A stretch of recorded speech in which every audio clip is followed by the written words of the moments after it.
আসসালামু আলাইকুম প্রিয় শিক্ষার্থী বন্ধুরা।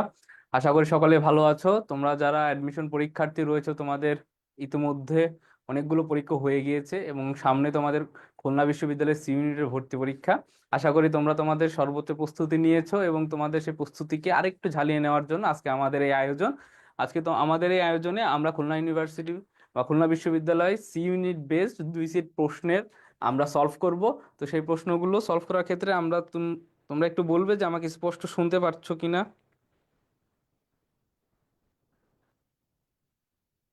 আমাকে স্পষ্ট শোনা যাচ্ছে কিনা একটু জানাবে।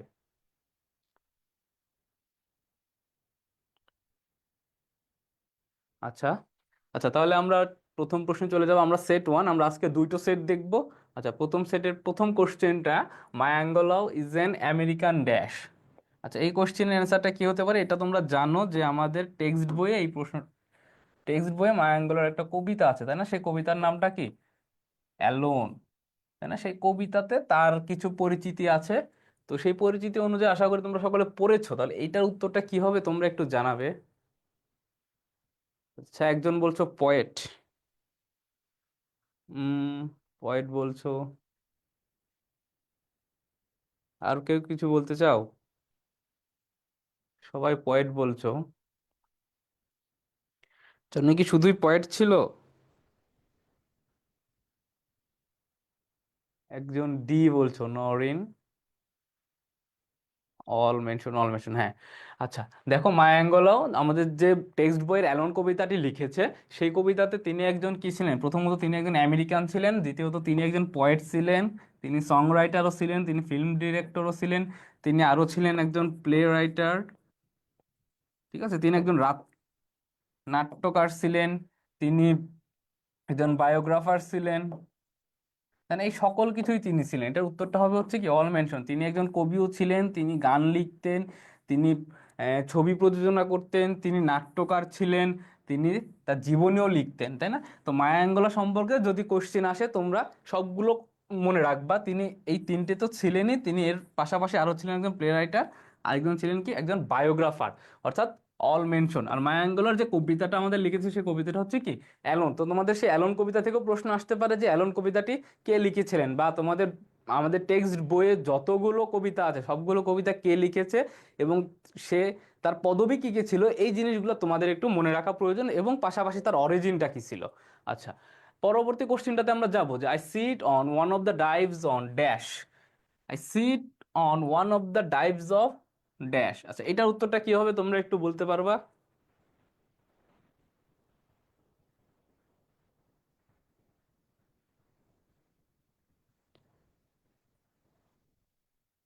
আচ্ছা, দুইয়ের এ বলছো 52nd স্ট্রিট। আচ্ছা, আর কেউ কিছু? একজন সি বলছো 52nd স্ট্রিটস। আচ্ছা, আরেকজন কেউ কিছু বলো, কেউ বি আর কেউ ডি বলো। তাহলে চারটায় উত্তর হয়ে যাবে। মানে আমরা যখন পরীক্ষা হলে কিছু পারতাম না, হয়তো প্রথম বন্ধু লিখতাম এ, দ্বিতীয় বন্ধু বি, তৃতীয় বন্ধু সি, আর চতুর্থ বন্ধু ডি লিখতাম, পরে আবার পেছনের বন্ধু লিখতাম এ বি সি ডি, এভাবে এভাবে। তো যার কপালে যেটা ভাগ্য পড়ে, একজন এই লেখছো, একজন সি লিখেছো, তো আরেকজন বি আর ডি লিখো, দেখি কারটা সঠিক হয়। আচ্ছা, দেখো I sit on one of the dives on. দেখো এই অনটা হচ্ছে কি, অন প্রথমত একটা কি, একটা প্রিপোজিশন। আচ্ছা, অন যেহেতু একটা প্রিপোজিশন, তার মানে কি অবশ্যই প্রিপোজিশনের পরে কি লাগবে? আমার আমার একটা নাউন লাগবে। তাহলে দেখো এখানে এই সবগুলোই আমার নাউন আছে, তাই না? তো এই সবগুলোই কি আমার এক একটা নাউন। তো মনে করো, হ্যাঁ, হ্যাঁ, আচ্ছা, তো দেখো নুসরাত নূর, সে বলছে দুই রে। আচ্ছা, দেখো এই যে নাউনগুলো, এই নাউনের পূর্বে যে ওয়ার্ডগুলো বসে সেগুলোকে কি বলে? অর্থাৎ নাউনের পূর্বে যখন তুমি তাকে মডিফাই করার জন্য কোনো ওয়ার্ড বসাবা, সেই ওয়ার্ডগুলোকে বলা হচ্ছে কি অ্যাডজেক্টিভ। আর অ্যাডজেক্টিভ কি হয় না, অ্যাডজেক্টিভ কখনো কি হয় না, প্লুরাল হয় না। এটা সবসময় মাথায় রাখবা যে অ্যাডজেক্টিভ কখনো প্লুরাল হয় না, অর্থাৎ এর সাথে কখনো কি হয় না, এস বা ইয়েস যুক্ত হয় না। এর সাথে কি হয় না, এস বাই এস যুক্ত হয় না। তার মানে এখন আমরা দেখবো আমার এই নাউনগুলো সব ঠিক আছে, তার পূর্বে কতগুলো অ্যাডজেক্টিভের সাথে এস বাই এস আছে আর কতগুলোর সাথে নাই। দেখো এখানে ফিফটিস এর সাথে এস বাই এস আছে, আবার সেকেন্ডস এর সাথে এস বাই এস আছে। কিন্তু আমরা কি জানি যে অ্যাডজেক্টিভ হিসাবে যখন কেউ বসবে তখন এই এস বাই এস আমরা লিখতে পারবো না।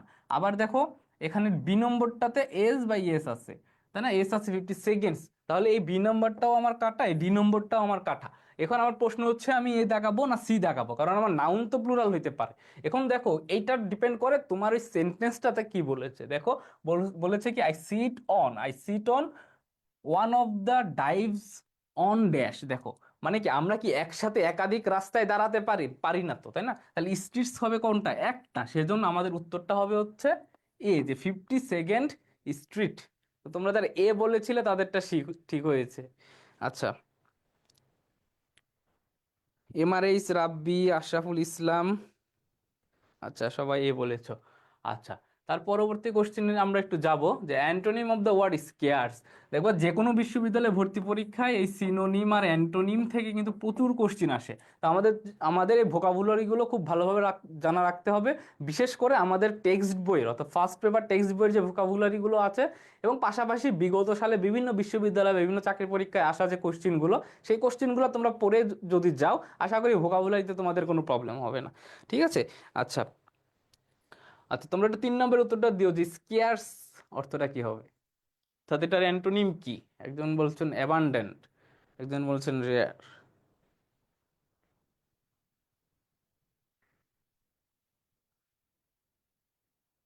আতিক শাহরিয়ার সি বলছো। আচ্ছা, নুসরাত নূর সি বলছো, আশরাফুল ইসলাম সি। আচ্ছা, মুসলিমাও সি বলছো। আচ্ছা দেখো, অ্যান্টোনিম অফ স্কেয়ার্স, স্কেয়ার্স মানে কি? স্কেয়ার্স মানে হচ্ছে কি, কোনো কিছু দুর্লভ, দুর্লভ বা কোনো কিছু কম থাকা বোঝায়। তো দেখো, রেয়ার মানেও দুর্লভ বা কম থাকা বোঝায়, যেটা খুব রেয়ারলি পাওয়া যায়। ইনফ্রিকুয়েন্ট মানেও কি, যেটা কোনো ফ্রিকোয়েন্ট না, অর্থাৎ কম পাওয়া যাচ্ছে, এটাও একই অর্থ দিচ্ছে। এটার উত্তরটা হবে হচ্ছে কি অ্যাবান্ডান্ট। অ্যাবান্ডান্ট মানে কি? অ্যাবান্ডান্ট মানে হচ্ছে কি প্রচুর।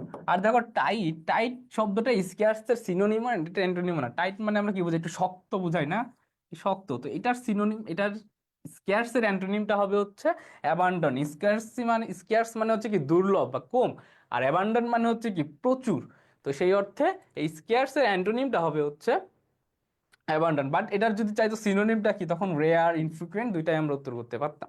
আচ্ছা, জান্নাতুল ফেরদাউস, মুসলিমা সবাই অ্যাবান্ডন লিখেছো, মিতুমণি, তোমাদের অসংখ্য ধন্যবাদ। আচ্ছা, চতুর্থ কোশ্চেনটা আমরা একটু দেখবো, যে pick the best conjunction, pick the best conjunction from the below to join the below pair of sentence. অর্থাৎ দুইটা সেন্টেন্স দেওয়া আছে তোমার কোশ্চেনে, এবং এই দুটো সেন্টেন্সকে যুক্ত করার জন্য আমরা এখানে কোন কনজাংশনটা ব্যবহার করতে পারি, সেটা তোমার কাছে চাচ্ছে। আমি কি এই he was dark, he light a lantern. Lantern মানে কি? ল্যান্টার্ন মানে হচ্ছে একটা প্রদীপ টাইপের, তাই না? প্রদীপ বা আমরা লাইট যেগুলো জ্বালাই, বা এটার কি হবে, সো দ্যাট, দো, অ্যাজ, না ইফ। তো তোমরা একটু মাথা খাটিয়ে এই 4টা কনজাংশন বসিয়ে বসিয়ে দেখো তো কি হইতে পারে। আচ্ছা, একজন সো দ্যাট অলরেডি লিখেছো।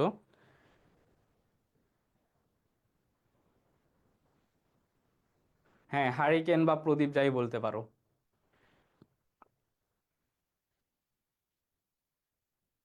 হারিকেন হইতে পারে, প্রদীপ হইতে পারে, তাই না? সে দেখতে, he was dark, he light and lantern, মানে সে একটি কি ধরিয়েছিল, হারিকেন ধরিয়েছিল। আচ্ছা, সো দ্যাট বলছো। আচ্ছা, তো তোমরা সবাই সো দ্যাট বলছো। দেখি আমাদের ফেসবুকে কি বলছো তোমরা।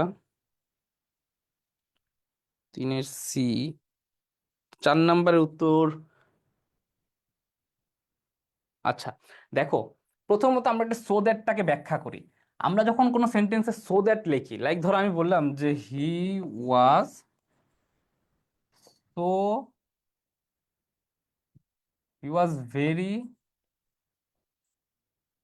বললাম busy, so that he could not, তাই না? So that he could not join the meeting, join the meeting. তাহলে দেখো, আমরা আমরা যখন কোনো সোদেট কে যুক্ত করি, একটা সেন্টেন্সে যখন সোদেট কে যুক্ত করি, তখন তার পূর্বে যদি আমি প্রেজেন্ট টেন্স লিখি, তাহলে তার পরবর্তীতে আমার একটা ক্যান লাগবে। আমি যদি পূর্বে পাস্ট টেন্স লিখি, তাহলে তার পরবর্তীতে আমার একটা কি লাগবে, কুড লাগবে। কিন্তু দেখো এই দুইটা সেন্টেন্সের কোথাও কিন্তু ক্যান নাই বা কুড নাই, এজন্য আমি হচ্ছে সো দ্যাটটা ইউজ করতে পারবো না। আবার দেখো, ইফ, ইফ যুক্ত যদি একটি ক্লজ, অর্থাৎ ইফ যুক্ত ক্লজটা যদি প্রথম দিকে পাস্ট টেন্স হয়, পরবর্তীতে আমাদের কি লাগে, একটা উড প্লাস ভি ওয়ান লাগে না? অর্থাৎ কন্ডিশনালের যে সেকেন্ড কন্ডিশনালের যে রুলসটা আমরা পড়ি, যে ইফ যুক্ত ক্লজটা যদি পাস্ট ইনডিফিনিট টেন্সে হয়। দেখো এখানে দুইটা ক্লজই পাস্ট ইনডিফিনিট টেন্সের, আমি যে কোনো একটা ক্লজে যদি ইফ যুক্ত ক্লজ মানে ইফ বসাই, তাহলে অপর ক্লজটাতে অবশ্যই আমার কি লাগবে, একটা উড প্লাস ভি ওয়ান লাগবে। এর জন্য আমি ইফটাও কিন্তু বসাইতে পারবো না, তাই না? এর জন্য আমি কি বসাতে পারবো না, ইফটাও বসাতে পারবো না। আচ্ছা, পরবর্তীতে দেখো যে দো, তো দো এই জিনিসটা আসলে অর্থের সাথে যাচ্ছে না, যে যদিও সে ডার্ক সে প্রদীপ জ্বালালো। দো অর্থটা আমরা কখন বসাবো, দো বসাবো হচ্ছে বিপরীত কনসেপ্টের ক্ষেত্রে। এখানে যদি এটা এমন লেখা থাকতো যে হি ওয়াজ ব্রাইট, তখন আমি লিখতে পারতাম দো, যে though he was bright he light and lantern, তাই না? তখন আমি দো ইউজ করতে পারতাম। এটা উত্তরটা হবে হচ্ছে অ্যাজ। কিভাবে অ্যাজ, দেখো অ্যাজ যুক্ত ক্লজ মনে রাখবা, যে অ্যাজ যুক্ত ক্লজ হলে, অ্যাজ যুক্ত ক্লজে উভয়টি পাস্ট টেন্স হইতে পারে, তাই না? উভয়টি পাস্ট ইনডিফিনিট টেন্স হইতে পারে। তাহলে দেখো এই দুইটাকে আমি কেন অ্যাজ দিয়ে যুক্ত করলাম, যে অ্যাজ হি ওয়াজ ডার্ক, যেহেতু সে কালো ছিল, সেহেতু হি লাইট এ ল্যান্টার্ন, সে একটি হারিকেন জ্বালিয়েছিল।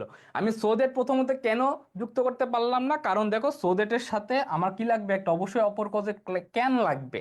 যেহেতু পাস্টে আছে তাহলে আমার একটা কুড লাগবে, কিন্তু আমার এখানে কুড নেই। আমি ইফ কেন যুক্ত করতে পারলাম না, কারণ ইফ যুক্ত ক্লজটা যদি, একটি ক্লজ যদি পাস্ট ইনডিফিনিট টেন্স হয়, অপর ক্লজটাতে আমার কি লাগবে, উড প্লাস ভি ওয়ান লাগবে। এখানে কোথাও উড প্লাস ভি ওয়ান নাই। তৃতীয়ত আমি দো কেন ইউজ করতে পারলাম না, কারণ দো আমার লাগবে হচ্ছে কি বিপরীত কোনো কনসেপ্টকে যুক্ত করার জন্য। এখানে কনসেপ্টটা হচ্ছে সমানুপাতিক, কারণ সে কালো, সেজন্য সে একটা প্রদীপ জ্বালিয়েছিল। তোমরা বুঝতে পারছো? আচ্ছা, এটার উত্তরটা হবে হচ্ছে অ্যাজ।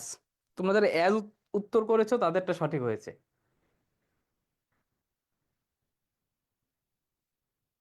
আচ্ছা, আশা করি তোমরা বুঝতে পেরেছো 4 নম্বরটা। না বুঝলে পরবর্তীতে আবার ক্লাসটা দেখবা। আচ্ছা, এরপরে দেখো arriving in the orient is written by, দেখো এটাও আমাদের কিন্তু আমাদের টেক্সট বইয়ের কোশ্চেন, তাই না? ট্যুরস এন্ড ট্রাভেলসে আমরা এই কোশ্চেন গুলো পাবো, যে অ্যারাইভিং ইন দ্য অরিয়েন্ট এটা কার লেখা। তোমরা একটু বলো তো।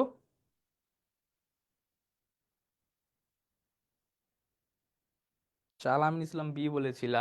আচ্ছা, অ্যারাইভিং ইন দ্য অরিয়েন্টটা কার লেখা? একটা জর্জ অরওয়েল বলছো। হ্যাঁ, ডি, সবাই জর্জ অরওয়েল। আচ্ছা, এটার উত্তর যারা পারো, তোমরা যারা বলেছো যে অ্যারাইভিং ইন দ্য ওরিয়েন্ট হচ্ছে জর্জ অরওয়েল লেখা, তো ওনার আরেকটি বিখ্যাত গ্রন্থ আছে, সেই গ্রন্থটার নাম লিখতে পারবা তোমরা কেউ? যে লিখতে পারবা তার জন্য একটা পুরস্কার আছে।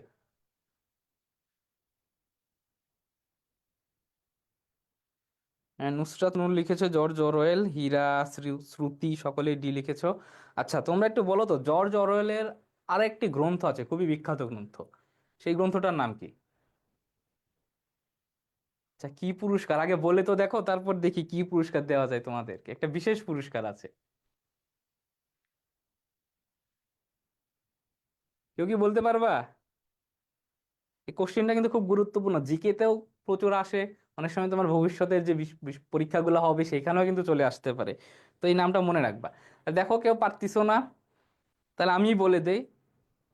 আচ্ছা, আতিক বলছে অ্যানিমেল ফার্ম, গুড। আমি এটাই শুনতে চাচ্ছিলাম, যে জর্জ অরওয়েলের আরেকটি খুবই গুরুত্বপূর্ণ কোশ্চেন মানে গ্রন্থ অ্যানিমেল ফার্ম। খুবই দারুণ একটি বই, তোমরা যারা সময় পাবা তারা পড়ে নিবা। খুবই ইনসাইটফুল একটি বই। তো এটা কিন্তু কোশ্চেন অনেক সময় জিকেতে আসে, যে তোমরা হচ্ছে জিকে পড়ো যখন, যে বিভিন্ন গ্রন্থের লেখকদের নাম কিন্তু প্রশ্নে আসে। তো এটা কিন্তু খুবই গুরুত্বপূর্ণ, যে অ্যানিমেল ফার্ম বইটি কার লেখা। তাহলে এটার উত্তরটা কি হবে, অ্যারাইভিং ইন দ্য ওরিয়েন্ট হচ্ছে জর্জ অরওয়েলের লেখা। ঠিক আছে। আচ্ছা, অপশন দেন ভাইয়া, তাহলে মনে আসবে না। এটাতে অপশন দেওয়া যাবে না, পুরস্কার দিব। আচ্ছা, যে সঠিক বলেছো তার জন্য পুরস্কার বরাদ্দ রইলো, তোমার সাথে যেদিন দেখা হবে সেদিন পুরস্কার দিব। তো you can not replace the word delicate with, মানে আমাদের এখানে কি চাইছে, যে you can not replace the word delicate, অর্থাৎ আমার এখানে হচ্ছে ডেলিকেট ওয়ার্ডটির একটি অ্যান্টোনিম লাগবে, যেটা আমরা ডেলিকেটকে, আচ্ছা অ্যান্টোনিম, তাই না? আমাদের একটি অ্যান্টোনিম আছে এখানে, ডেলিকেট ওয়ার্ডটির অ্যান্টোনিম কি হতে পারে তোমরা একটু বলো তো। আচ্ছা, একজন বলছে, এ বলেছো। আচ্ছা ভাইয়া, টেক্সট বুক থেকে কতগুলো কোশ্চেন আসতে পারে দেখো। আমি সকলকে সাজেস্ট করব যে টেক্সট বই এবং গ্রামার দুইটাকে সমান গুরুত্ব দিয়ে পড়তে, কারণ কোন বছরে কোন টিচার কিভাবে প্রশ্ন করবে আমরা কেউই জানি না। তাই না? একজন টিচার ধরো আজ এই বছর প্রশ্ন করলো যে 20টি প্রশ্নের ভিতর 12টি প্রশ্ন টেক্সট বুক থেকে দিয়ে দিল, পরবর্তী বছর আরেকজন টিচার কোশ্চেন করলো, তার মনে হলো যে টেক্সট বুক থেকে প্রশ্ন করবো না, আমি মাত্র দুইটা প্রশ্ন টেক্সট বুক থেকে দিলাম, তাই না? তো হইতেই পারে, আসলে তোমার কপালে কোনটা জুটবে তো তুমি তো জানো না। তাই জন্য চেষ্টা করবা যে যেখান থেকে প্রশ্ন আসুক সেইখান থেকে যেন উত্তর দেওয়ার ক্যাপাবিলিটি, মানে সক্ষমতা তোমার মধ্যে থাকে। এজন্য যে টেক্সট বুক এবং গ্রামার দুইটাই একদম ঝালাঝালা করে পড়বা, ঠিক আছে? আচ্ছা, সবাই ছয়ের এ বলছো। আচ্ছা, তোমরা যারা এ বলছো তোমাদের এটা সঠিক হয়েছে। আচ্ছা, এটার মানেও ডেলিকেট দ্বারা বোঝায়, এটাও এক্সিকিউট ডেলিকেট বোঝায়, এই সবগুলো হচ্ছে তার সিনোনিম। ঠিক আছে, এই সবগুলো তার সিনোনিম, বাট এইটা মানে হচ্ছে তার অ্যান্টোনিম অর্থতে। আচ্ছা, এর পরবর্তী ওয়ার্ডটা আমরা একটু যাব, যে ইকোট্যুরিজম। ইকোট্যুরিজম আমাদের একটি প্যাসেজ আছে, তাই না? এটাও আমাদের টেক্সট বইয়ের কোশ্চিন। ইকোট্যুরিজম আমাদের একটি টেক্সট বুকের কোশ্চিন, যে ecotourism is broadly defined as a low impact travel, here broadly is used as. এটি ব্রডলি ইজ ইউজড অ্যাজ, এটা কি হবে বলো তো? এটা খুবই সহজ কোশ্চিন, এটাতে পারবা না তার আসলে অ্যাডমিশন ভর্তি পরীক্ষা দেওয়াই উচিত না। খুবই সহজ কোশ্চিন, এটা তোমাদের সকলের পারা উচিত। আচ্ছা, একজন অলরেডি সি বলেছো। আচ্ছা, সাব্বির আহমেদ সি বলেছো।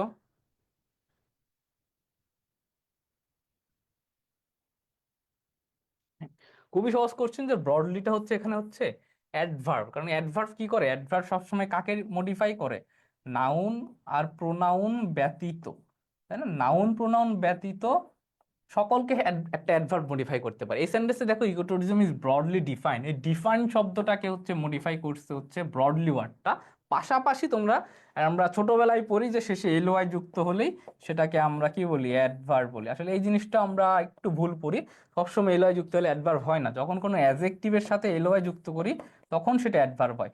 বাট যখন কোনো নাউনের সাথে আমরা এলওয়াই যুক্ত করবো, প্লাস নাউন প্লাস এলওয়াই, তখন সেটা হয়ে যায় হচ্ছে কি, এটা অ্যাডজেক্টিভ। লাইক ধরো আমি বললাম যে মাদারলি বা ফাদারলি, তাই না? ফাদারলি অর্থাৎ তার মানে পিতৃতান্ত্রিক ব্যবহার, আমরা বলবো কি হিজ ফাদারলি বিহেভিয়ার। তাহলে এই যে ফাদার শব্দটা একটা নাউন, এই নাউনের সাথে আমি এলওয়াই যুক্ত করেছি। নাউনের সাথে যখন আমরা এলওয়াই যুক্ত করব তখন সেটা হয়ে যাবে হচ্ছে এটা অ্যাডজেক্টিভ। বাট যখন কোনো অ্যাডজেক্টিভের সাথে একটা এলওয়াই যুক্ত করব তখন সেটা হবে অ্যাডভার্ব। কারণ দেখো, এই যে ব্রড, তাই না, দেখতে ব্রড, তো এই ব্রডটা হচ্ছে একটা অ্যাডজেক্টিভ, এর সাথে আমি একটা কি করে যুক্ত করলাম? একটা এলওয়াই যুক্ত করলাম, সেই জন্য এটা হয়ে গেল একটা কি, অ্যাডভার্ব।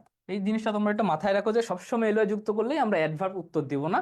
অবশ্যই দেখবো সেটা কি নাউনের সাথে এলওয়াই যুক্ত হয়েছে না কোনো অ্যাডজেক্টিভের সাথে এলওয়াই যুক্ত হয়েছে। এরকম ফাদারলি থাকতে পারে, মাদারলি থাকতে পারে, এরকম ওয়ার্ল্ডলি থাকতে পারে, মানে যে কোনো কিছু থাকতে পারে, ঠিক আছে? আচ্ছা, দেন পরবর্তী, আচ্ছা ওয়ার্ড না ওয়ার্ল্ড, তাহলে এই জিনিসটা আমরা একটু অ্যাডভার্ব নির্ণয়ের ক্ষেত্রে একদম চোখ কান নাক বন্ধ করে এলওয়াই থাকলে যে অ্যাডভার্ব হবে সেই জিনিসটা আমরা সবসময় দেখবো না, ঠিক আছে? আচ্ছা। আচ্ছা, এটা তো একটা প্যাসিভ সেন্টেন্স, ডিফাইন্ড আসলে অ্যাডজেক্টিভ না। দেখো প্যাসিভ সেন্টেন্সে আমরা কি লিখি? একটা অক্সিলারি ভার্ব থাকে, দেন পরবর্তীতে একটা কি থাকে? ইকুইটোরিজম, একটা ভি থ্রি থাকে, তাই না? এটা হচ্ছে ভি থ্রি ফর্ম। এটা প্যাসিভ, এটা হচ্ছে একটা ভি থ্রি ফর্ম, এটা অ্যাডজেক্টিভ। আচ্ছা, দেন পরবর্তী দেখবো যে Coleridge points the rime of ancient mariner, এটাও আমাদের কোথাকার? আমাদের টেক্সট বইয়ের কোশ্চেন, তাই না? The rime of ancient mariner is a অথবা না। এটা কি একটা ব্যালেড, এটা কি হিম, এটা কি ইউলোজি, না এটা প্রেইজ? এটা কি হবে একটু বলো তো? আচ্ছা, ব্যালেড বলছো, ব্যালেড বলছো। আচ্ছা, নিপা মুসলিমা সুন্দর করে লিখে দিয়েছো, noun L Y adjective, adjective L Y adverb, good. Sabiya Taslima adverb বলেছিলা, তোমাদের সবারটা ঠিক হয়েছে।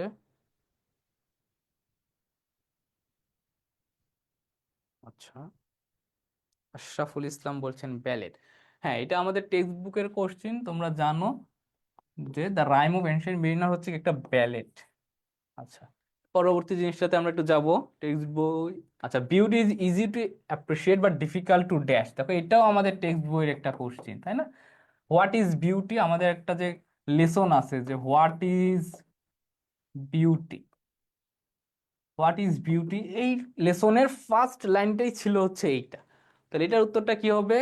অলরেডি একজন বলে দিয়েছো ডিফাইন।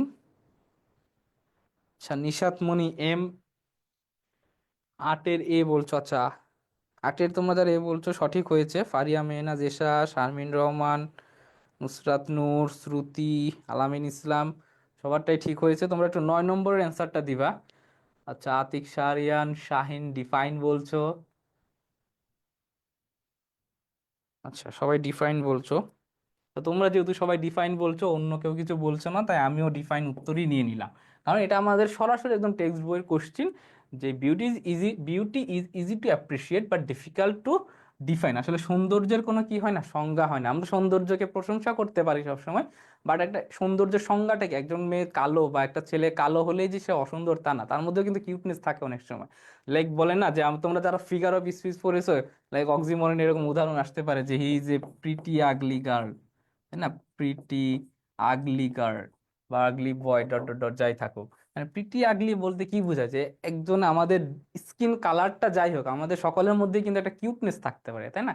তার মানে মানে আমরা যে সৌন্দর্যের যে সবসময় প্রশংসা করবো, বাট সৌন্দর্যের একটা নির্দিষ্ট সংজ্ঞা দিব, সেই সংজ্ঞাটা আসলে কখনো পাওয়া যায় না। এখানে আসলে সেটাই বুঝাতে চেয়েছে রোহান হাসান, শ্রুতি, নুসরাত নূর সকলে ডিফাইন লিখেছো, ধন্যবাদ তোমাদেরকে। আচ্ছা, দিন 10 নম্বর কোশ্চেনটা আমরা দেখবো যে folk music is composed by rural folk on the basis of ancient rules dash, on the basis of ancient rules dash.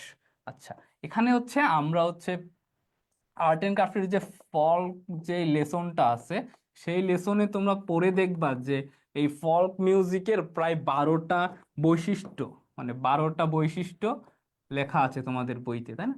বিভিন্ন প্রকার 12টা বৈশিষ্ট্য লেখা আছে, যে আমাদের এই লেসনের 12টা বৈশিষ্ট্য লেখা আছে, সেই বৈশিষ্ট্যকে কেন্দ্র করে আমাদের এই কোশ্চিনটা। তো এটাও টেক্সট বুক রিলেটেড একটা কোশ্চিন। তো তোমরা টেক্সট বুকটা যারা একটু ভালো করে পড়েছো তারা এটার উত্তর দিতে পারবা। আচ্ছা, তোমরা 10 নম্বরের উত্তরটা একটু দিও। তা ট্রান্সমিটেড অরেলি লিখেছো। আচ্ছা, তাহারিমা নাসরিন খান, সিরাজ জাহান আচ্ছা, একজন বলেছো ইনফ্লুয়েন্সড পাবলিকলি। আচ্ছা, ইনফ্লুয়েন্স পাবলিকলি।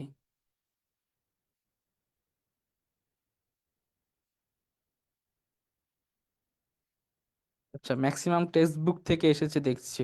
হ্যাঁ, এখানে আমরা যে দুই সেট কোশ্চেন করব, দুই সেট কোশ্চেনটাই ভিন্ন রকম কোশ্চেনের স্বাদ পাবো তোমরা, একটা টেক্সট বুক বেসড, একটা গ্রামার বেসড। অর্থাৎ আমাদের অ্যাডমিশনে দুই রকমের কোশ্চেনে আসতে পারে, তাই আমাদের নিজেদেরকে দুইভাবে প্রস্তুতি রাখতে হবে, যেন আমরা টেক্সট বুক থেকে বেশি কোশ্চেন আসলেও অ্যান্সার করতে পারি, আমরা যেন গ্রামার থেকে বেশি কোশ্চেন আসলেও অ্যান্সার করতে পারি। কারণ এখানে কোনো কোচিং সেন্টারে কোনো শিক্ষকই বলতে পারবে না যে এই বছর গ্রামার থেকে বেশি কোশ্চেন আসবে, বা এই বছর টেক্সট বেস মানে টেক্সট বুক ভিত্তিক কোশ্চেন আসবে, এই কথা আমরা কেউই বলতে পারি না, তাই না? আমরা জাস্ট বলবো যে তোমরা তোমাদের প্রস্তুতিটা যেন ফার্স্ট পেপার সেকেন্ড পেপার সমানভাবে নাও, সেজন্য আমরা দুই রকম কোশ্চেন পেটার করেছি। আচ্ছা, ইনফ্লুয়েন্স পাবলিকলি, আচ্ছা সরি বি বলেছে একজন। আচ্ছা, সাবিয়া তাসলিম বি, রোহান হাসান বি। আচ্ছা দেখো, এটার উত্তরটা হবে transmitted অরেলি।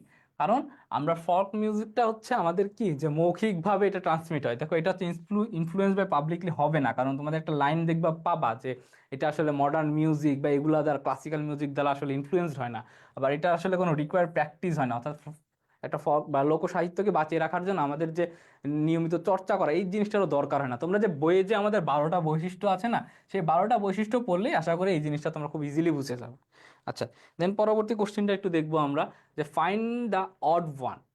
Find the odd one অর্থাৎ এখানে চারটা শব্দ আছে, এই চারটা শব্দের মধ্যে তিনটা শব্দ একে অপরের সাথে সম্পর্কিত, একটা শব্দ কারোর সাথে সম্পর্কিত না। সেই অসম্পর্কিত শব্দটা তোমরা একটু বলবা।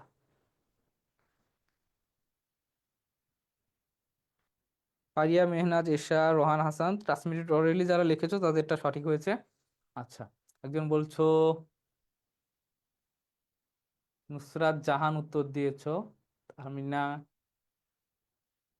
আচ্ছা নাসিম খান, একজন লিখেছো স্পন্টেনাস, না একজন বি বলেছো, আর বেশিরভাগ ডি বলেছো। আচ্ছা, তোমাদের উত্তর কি ফেসবুক বাসিন্দাদের? আচ্ছা, রোহান হাসান বলছে বি, মানে বি আর ডি এর মধ্যে একটা যুদ্ধ হতে চলেছে। তুমি স্পন্টেনাস বলছো। ফাহমিদা, জাহিদ, ফিয়া বলছে ডি, তাই না? বি আর ডি এর মধ্যে একটা যুদ্ধ হতে চলেছে। আমরা কোনটার উত্তর নিব একটু কনফিউশন। আচ্ছা, দেখো এটার উত্তরটা হবে একটা রিদম। এটার উত্তরটা কি হবে? এটার উত্তরটা হবে হচ্ছে রিদম। দেখো, ক্লাসিক্যাল মানে বা স্পন্টেনাস মানে বা লোকাল, এই তিনটেই আসলে একটা সমার্থক শব্দ। ঠিক আছে, এই তিনটাই প্রায় সিনোনিমাস ওয়ার্ড। ক্লাসিক্যাল, স্পন্টেনাস, লোকাল তিনটাই প্রায় সিনোনিমাস ওয়ার্ড, বাট এই রিদমটা আসলে এদের একটু বাইরে। তোমরা যারা ইংরেজিতে অনার্স মাস্টার্স ভবিষ্যতে করবা, তারা এই রিদম জিনিসগুলো পড়বা ভবিষ্যতে, যে একটা কবিতাতে কি মানে কি কি প্রকার রিদম থাকতে পারে, এই রিদম গুলো তোমরা পড়বা। আচ্ছা, তাহলে এটার উত্তরটা হবে হচ্ছে রিদম। দেন 12 নম্বর কোশ্চেনটা আমরা দেখবো যে education gives us knowledge and a set of dash to function meaningfully in life. এটাও আমাদের কি এডুকেশন চ্যাপ্টারের একটা কোশ্চেন, তাই না? এটাও আমাদের টেক্সট বুকের, এটাও আমাদের কি টেক্সট বইয়ের একটা কোশ্চেন। এটাও তোমাদের সকালে পারার কথা, আসলে এটা পারবা। আচ্ছা, রোয়ান হাসান, সরি রং হলো, রিদম হবে, হ্যাঁ। তোমরা যারা রিদম লিখেছো তাদেরটা ঠিক আছে।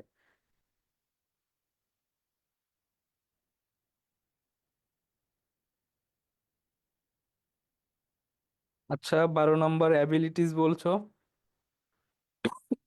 এ বলছো সবাই। আচ্ছা, এটার উত্তরটা হবে হচ্ছে অ্যাবিলিটিস।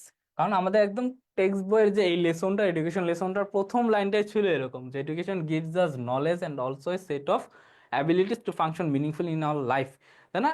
আমাদের শিক্ষা শুধুমাত্র জ্ঞানই দেয় না, আমাদেরকে এক সেট অফ দক্ষতা দেয়, অর্থাৎ একটা দক্ষতা দেয় যা যে যে সকল দক্ষতা প্রয়োগ করে আমরা আমাদের জীবনটাকে একটু মিনিংফুল করতে পারি, তাই না? এই জিনিসটা আমাদের একদম টেক্সট বইয়ের line. Then every cloud has a dash, এটা কিন্তু টেক্সট বই না, এটা কি কোথা থেকে এসেছে? এটা এসেছে আমাদের প্রোভার্ব থেকে। তার মানে বিভিন্ন প্রোভার্ব তুলে দিয়ে এখান থেকে তোমাদের শূন্যস্থান ভিত্তিক বিভিন্ন কোশ্চিন বিভিন্ন বিশ্ববিদ্যালয়ে তোমরা আসতে দেখো। এইটার উত্তরটা কি হবে আশা করি সকলে জানো।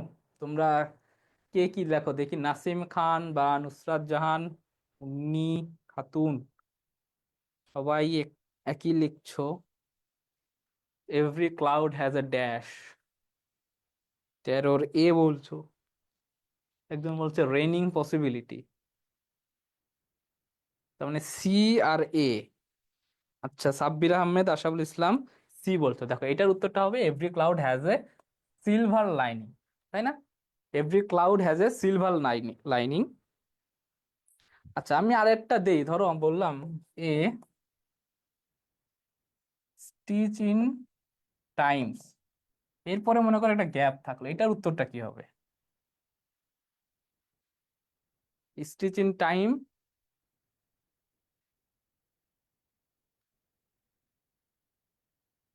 যে একজন বলছো উত্তর দিয়েছো অলরেডি, জানি না এটা। ফাহমিদা জাহিদ ফিয়া বলছে জানি না এটা। জানো না কেন? স্টেজ ইন টাইম এটা কি হবে যে সেভস নাইন, এগুলো কিন্তু খুবই গুরুত্বপূর্ণ। তার মানে তোমার প্রভার্ব গুলো একটু বাংলা অর্থ সহকারে পড়বা, পাশাপাশি এই প্রভার্ব থেকে যে কোনো জায়গায় যদি একটা শূন্যস্থান কেন্দ্রিক কোশ্চেন গুলো থাকে, সেই কোশ্চেন গুলোর উত্তর যেন তোমরা দিতে পারো। ঠিক আছে, একজন বলছে অপশন লাগবে, সময়ের 1 ফোর, অসময়ের 10 ফোর, 10 ফোর, হ্যাঁ গুড। আচ্ছা, পরবর্তী কোশ্চেনটাতে আমরা যাব, sorry. The word frantically can be replaced with, অর্থাৎ এটার একটা কি চেয়েছে, সিনোনিম চেয়েছে। এখানে ফ্র্যান্টিক্যালি সিনোনিমটা কি আছে তোমরা একটু বলো তো।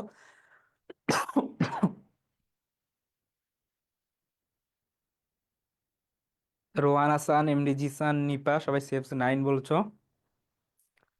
Nazmul Haque saves nine. আচ্ছা, 14 নম্বর উত্তরটা কি হবে? The word frantically can be replaced with dash. Nasim Khan, Nusrat Jahan, বলেছো। আশরাফুল ইসলাম বলছো ম্যাডনেস, হুমায়রা চৌধুরী বলছো ম্যাডনেস বা এ। আচ্ছা, এই ফ্র্যান্টিক্যালি মানে কি? ফ্র্যান্টিক্যালি মানে একটু মাতলামো করা বা একটা পাগল টাইপের ব্যবহার করা। ফ্র্যান্টিক্যালি মানে হচ্ছে কি, সে একটা পাগলামো ভাব থাকে, তাই না? একটা পাগল টাইপের। তো এখানে ম্যাডনেস মানে হচ্ছে কি পাগল। পজিটিভিটি মানে আমরা জানি, শাইনেস মানে কি বোঝায়, লজ্জা, তাই না? শাইনেস মানে বোঝা হচ্ছে কি লজ্জা।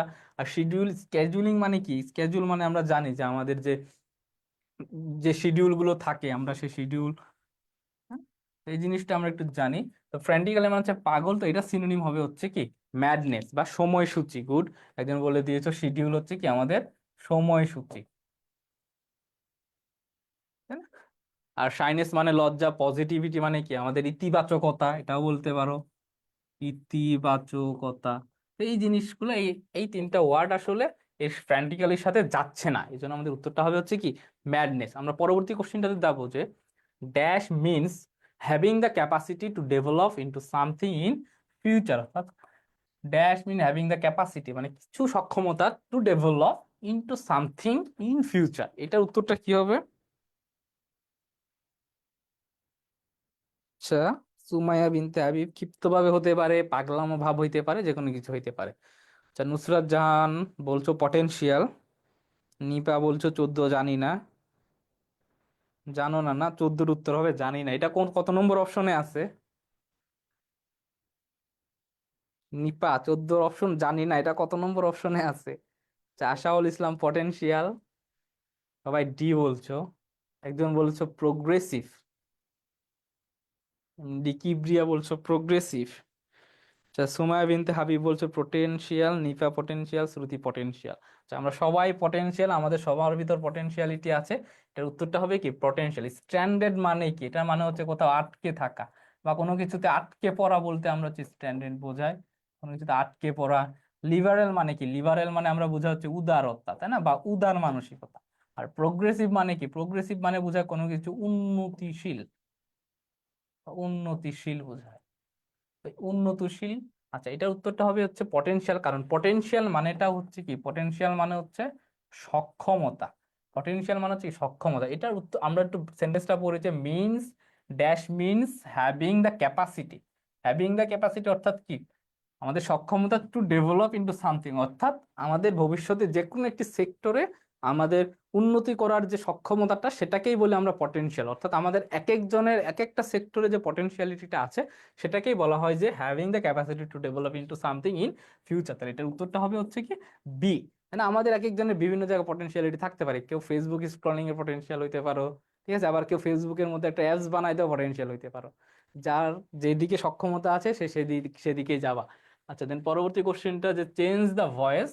আচ্ছা, ভয়েস থেকে আমাদের অনেক কোশ্চেন আসে যে I can bring some candies today. এটার উত্তরটা কি হবে একটু বলো তো?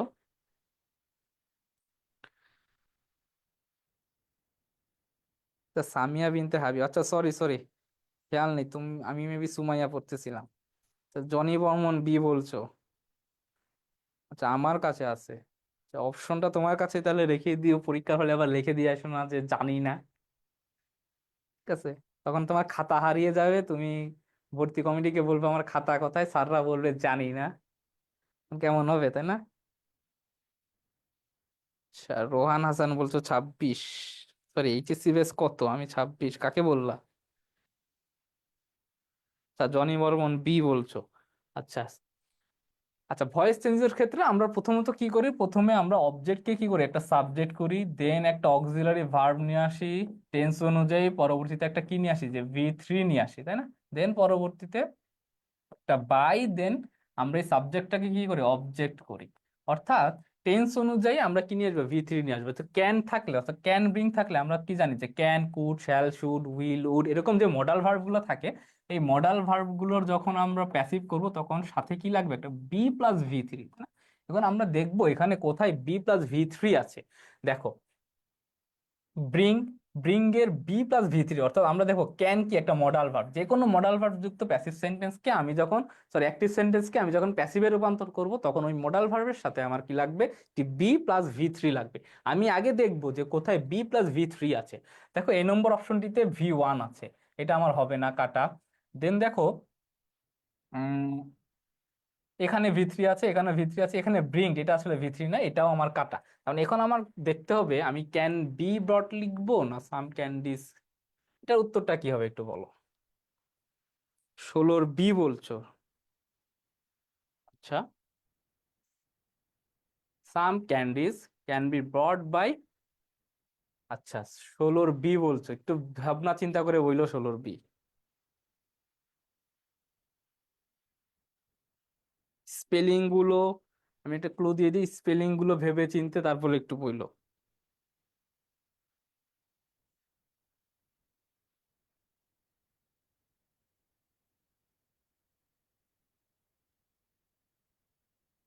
আচ্ছা, তোমরা যারা 16 বি বলেছো, 16 বি বলেছো তোমরা সবাই, তাই না? একজন বলছো সি হবে। দেখো তোমরা কিন্তু একটা খুবই সিলি একটা মিস্টেক, এই স্পেলিংটাই তোমরা ধরতে পারলা না। দেখো ব্রিং, ব্রিং এর V3 কি? ব্রিং এর V3 হচ্ছে ব্রড, তাই না? আর হচ্ছে তোমরা যেটা বাই, বাই এর V3 হচ্ছে বট। এই যে একদম সিলি মিস্টেক, এই সকল সিলি মিস্টেকের জন্য আমরা তাড়াহুড়ো করে উত্তর দিতে যাই, এখানে বাই মি দেখছো, এখানে বাই মি নাই, তাই উত্তর দিয়ে দিচ্ছ বি। এইরকম কোশ্চিন গুলোই আসলে আমাদের অ্যান্সার হয়, তাই না? এই যে এটার উত্তরটা হবে হচ্ছে সি, যে সাম ক্যান্ডিজ ক্যান বি ব্রট। বাইমি থাকতেও পারে, নাও থাকতে পারে, আমার দেখতে হবে আগে আমার ভার্বের পজিশন গুলা ঠিক আছে কিনা। দেখো তুমি এখানে লেখা আছে ব্রিং, তুমি হচ্ছে লিখে দিলা হচ্ছে বট। কেমন উত্তর হয়ে গেল না? এখন খুবই সিলি মিস্টেক কিন্তু। আমার মনে হচ্ছে সি, এ খাতায় লিখে দিবা অপশনের পাশে যে স্যার আমার মনে হচ্ছিল সি, দাগাইছি বি। ঠিক আছে, এইভাবে এক্সাম নাম্বার উড়াল দেবে। এই যে আমাদের গ্রন্থিক ভাই সঠিক বলেছে, যে মাঝে মাঝে বলে না যে 90% উত্তর করে এসেছি, তারাই দেখবে সবার আগে ফেল করে। কারণ বেশি বেশি দাগায়, তাড়াহুড়া করে দাগায়, ভাবে যে সব সঠিক লিখছে, বাট এসে দেখে যে আসলে সে যা ভাবছিল ঠিক তার উল্টা কোশ্চেন আসছে। ঠিক আছে, এইভাবে আমাদের কোশ্চেনগুলো একটু খেয়াল করে ক্রিটিক্যালি চিন্তা করে উত্তর দিতে হবে। আর যে কোনো কোশ্চেন অ্যান্সারের ক্ষেত্রে অবশ্যই দেখবা ওই কোশ্চেনটা কোন টপিক থেকে এসেছে, দেন ওই টপিকটা তুমি একটু মাথায় অ্যানালাইসিস করো, তাহলে তোমার উত্তর করার একটু সহজ হবে। ঠিক আছে। হ্যাঁ, মুশফিক বিন জয়নাল, সম্মিলিত কট। কট খেয়ে গেলাম। এভাবে কট খাওয়া সবাই পরীক্ষার হলে, তাই না? একটু ভাবনা চিন্তা করে উত্তর করবা। আচ্ছা, the word exerts can be replaced by dash. Exerts can be replaced by dash. Exerts can be replaced by dash বা মানে হচ্ছে এটার আমার একটা কি লাগবে, একটা সিনোনিম লাগবে। এটা সিনোনিম কি বলো তো একটু? এটা কি প্রসিকিউশন, এটা কি এক্সপেকটেশন, এটা কি অ্যাপ্রিসিয়েশন, নাকি এটি কালেকশন? এটা কি হবে? এভাবে ডিমের মতো গোল্লা খেয়ে আসে। এগুলা হয় আসলে, মানে পরীক্ষার পর দেখবা মেডিকেল বুয়েট বা ঢাকায় বিভিন্ন বিশ্ববিদ্যালয়ে ভর্তি পরীক্ষার পর দেখবা যে বিভিন্ন সংবাদ মাধ্যমরা হচ্ছে ইন্টারভিউ নেয় না, সেখানে বলে যে আধা ঘন্টায় সব দাগাই ফেলছি স্যার, 100-তে 90 পাবো। এরা যারা বলে যে এদের পরীক্ষা সবচেয়ে খারাপ, এরাই বেশি ফেল করে। ঠিক আছে, মানে এরকম তোমাদের মতো তাড়াহুড়া করে দাগাই দিবে, চিন্তা ভাবনা করবে না, এসে বলবে সব দাগাইছি, পরে দেখবে সব। আচ্ছা, এটা একজন বলছো কি তোমরা কালেকশন বলছো, 17 কালেকশন বলছো। নুসরাত নূর, ধন্যবাদ। আচ্ছা, এটার উত্তরটা হবে হচ্ছে কি কালেকশন। কারণ কি এক্সার্ট, এক্সার্ট মানে কি কোনো কিছু কোট করা। কোনো কিছু কি করা, কোট করা। কোট করা মানে কি উদ্ধৃতাংশ। আমরা বাংলায় পড়ি উদ্ধৃতাংশ, অর্থাৎ বা কোনো কিছু কি করা, সংগ্রহ করা। তাই না? এটা অর্থ হলো কোনো কিছু সংগ্রহ করা। দেখো প্রসিকিউশন মানে কি, প্রসিকিউশন মানে কোনো কিছু নির্বাহ বা কোনো কিছু নির্বাহ করা বা কোনো কিছু কাজ করা, যে কোনো অর্থে ব্যবহার করতে পারো। এক্সপেকটেশন মানে কি, এক্সপেকটেশন মানে হচ্ছে আমাদের আশা ভরসা। তোমরা সকলেই আমাদের আশা ভরসা। অ্যাপ্রিসিয়েশন মানে কি, অ্যাপ্রিসিয়েশন মানে হচ্ছে কি কোনো কিছু প্রশংসা করা। তোমরা বিভিন্ন বিশ্ববিদ্যালয়ে চান্স পেলে তোমাদের প্রশংসা সূচক যে পোস্ট গুলো দেয়, আমরা কেন দিই? তোমাদেরকে অ্যাপ্রিসিয়েট করার জন্য। তো এটার উত্তরটা হবে হচ্ছে কি কালেকশন। যে কোনো উদ্ধৃতাংশ কালেকশন করা, এই অর্থে আমরা হচ্ছে এক্সার্ভ বা কালেকশন দুইটা ওয়ার্ড ইউজ করতে পারি। আচ্ছা, দেন পরবর্তী কোশ্চেনটাতে আমরা যাবো, হি ট্রাইস টু ইস্টাবলিশ ড্যাশ। এটার উত্তরটা কি হবে? হি ট্রাইস টু ইস্টাবলিশ ড্যাশ। এটা খুবই সহজ একটা কোশ্চেন, আমরা সচরাচর ভুল করে থাকি। আচ্ছা, একজন বলছো বি, না বি বলছো না?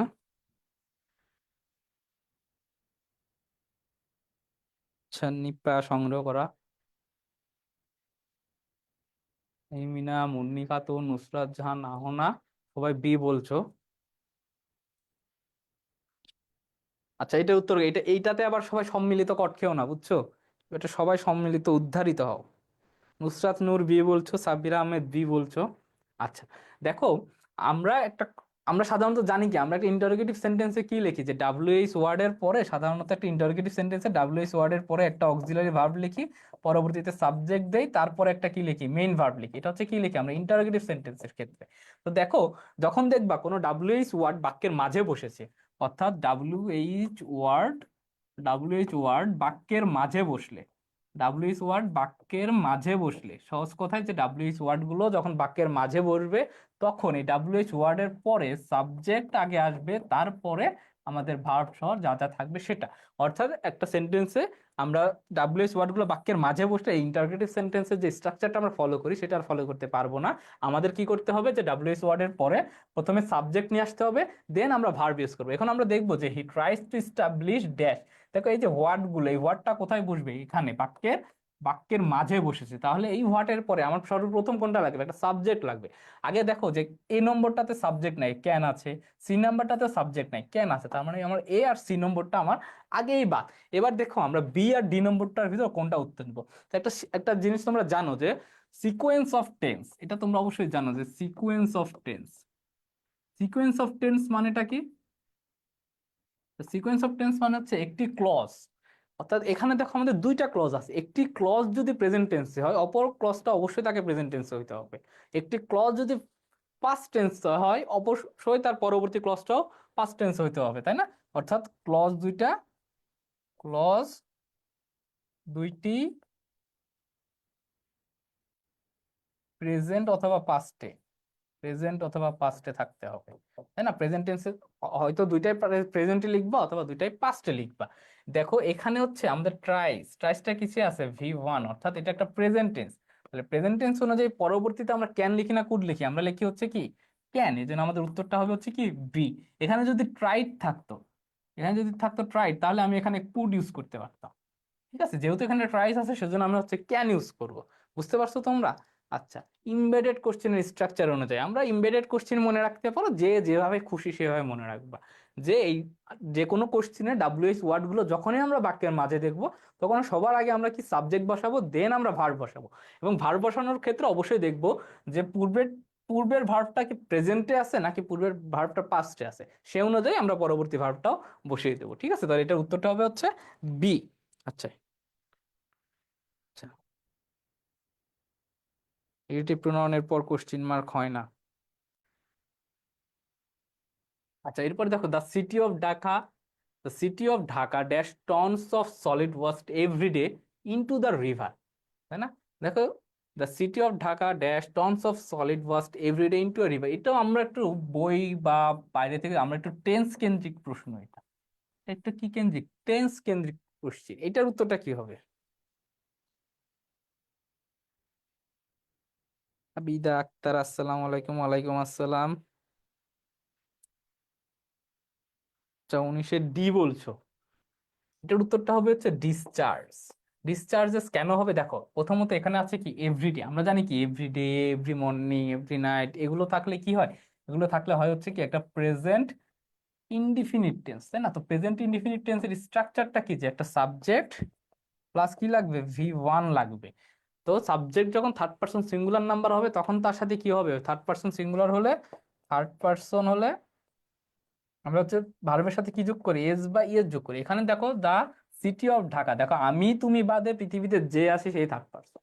ঠিক আছে, আমি তুমি বাদে পৃথিবীতে যেই সাবজেক্ট পজিশনে বসবে সেই থার্ড পার্সন। এখানে সিটিটা হচ্ছে কি এটা থার্ড পার্সন, পাশাপাশি এটা একটা কি সিঙ্গুলার। তাহলে পরবর্তীতে আমাদের কি লাগবে, যেহেতু থার্ড পার্সন সিঙ্গুলার নাম্বার, পরবর্তীতে টেন্সের রুলস অনুযায়ী আমাদের ভার্বের সাথে একটা এস বা এস লাগবে। একমাত্র ডিসচার্জ এটাই আছে। দেখো রিলিজড এর সাথে V2 আছে, এটা হবে না। এটা ভার্ব প্লাস আইএনজি আছে, এটাও হবে না।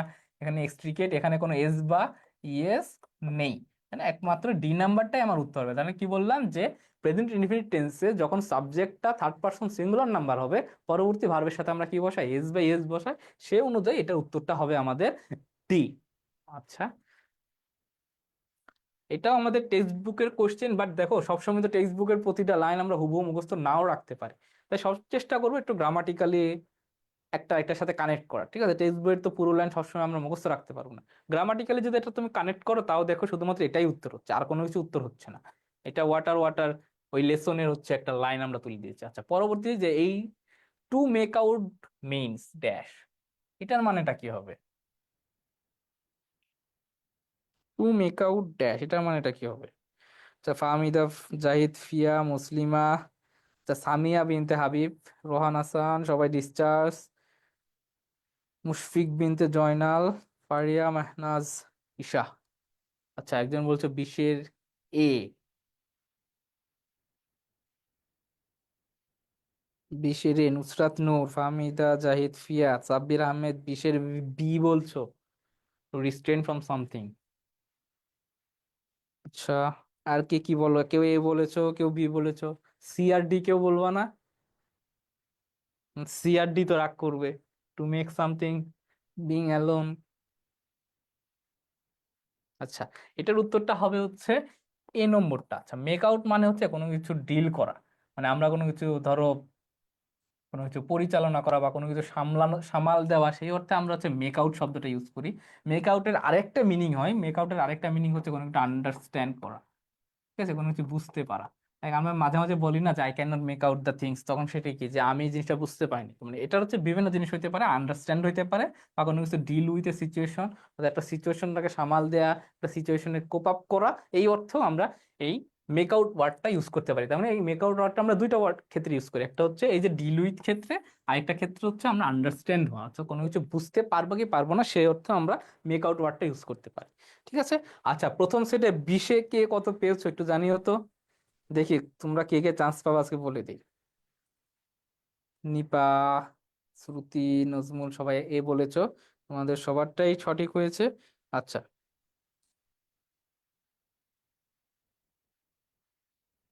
তো 20-এ কে কত পেয়েছো, আমরা সেট 2-তে যাব। সেট 1-এ 20-এ কে কত পেয়েছে একটু বললো তো। হ্যাঁ, একজন লিখেছো মেক আউট, ফিগার আউট সবই বুঝতে পারে না, সেটাই বললাম যে মেক আউট দুইটা অর্থে ব্যবহার করতে পারো তোমরা।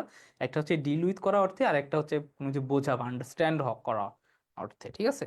নুসরাত নূর, 20-এ 19 পেয়েছো, বাহ, খুবই brilliant student.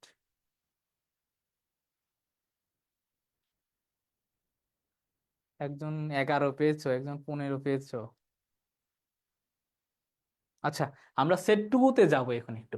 Christopher Reeve, Christopher Reeve একজন actor, dash played the role of Superman. এটার উত্তরটা কি হবে? এটা বলছো হু, তাই না? আমি এটা কোথা থেকে আমাদের কোশ্চিনটা এসেছে, আমাদের প্রোনাউন থেকে। প্রোনাউনের যে বিভিন্ন ব্যবহার আছে সে প্রোনাউন থেকে আমাদের এই কোশ্চিনটা এসেছে। আচ্ছা, পরীক্ষা দিইনি আমি আজকে। হুম, পরীক্ষা দেওনি কেন? আজকে কি ভাত খাও নাই যে পরীক্ষা দেও নাই, নাকি বাসায় খাবার দেয়নি? নুসরাত নূর হু, শ্রুতি বলছে 18 পেজ। আচ্ছা, সবাই হু বলছো। দেখো আমরা হচ্ছে প্রথমত হুইচ ব্যবহার করি কোন ক্ষেত্রে, কোনো বস্তুর ক্ষেত্রে, তাই না? বস্তুর ক্ষেত্রে আমরা হুইচ অথবা দ্যাট ব্যবহার করি।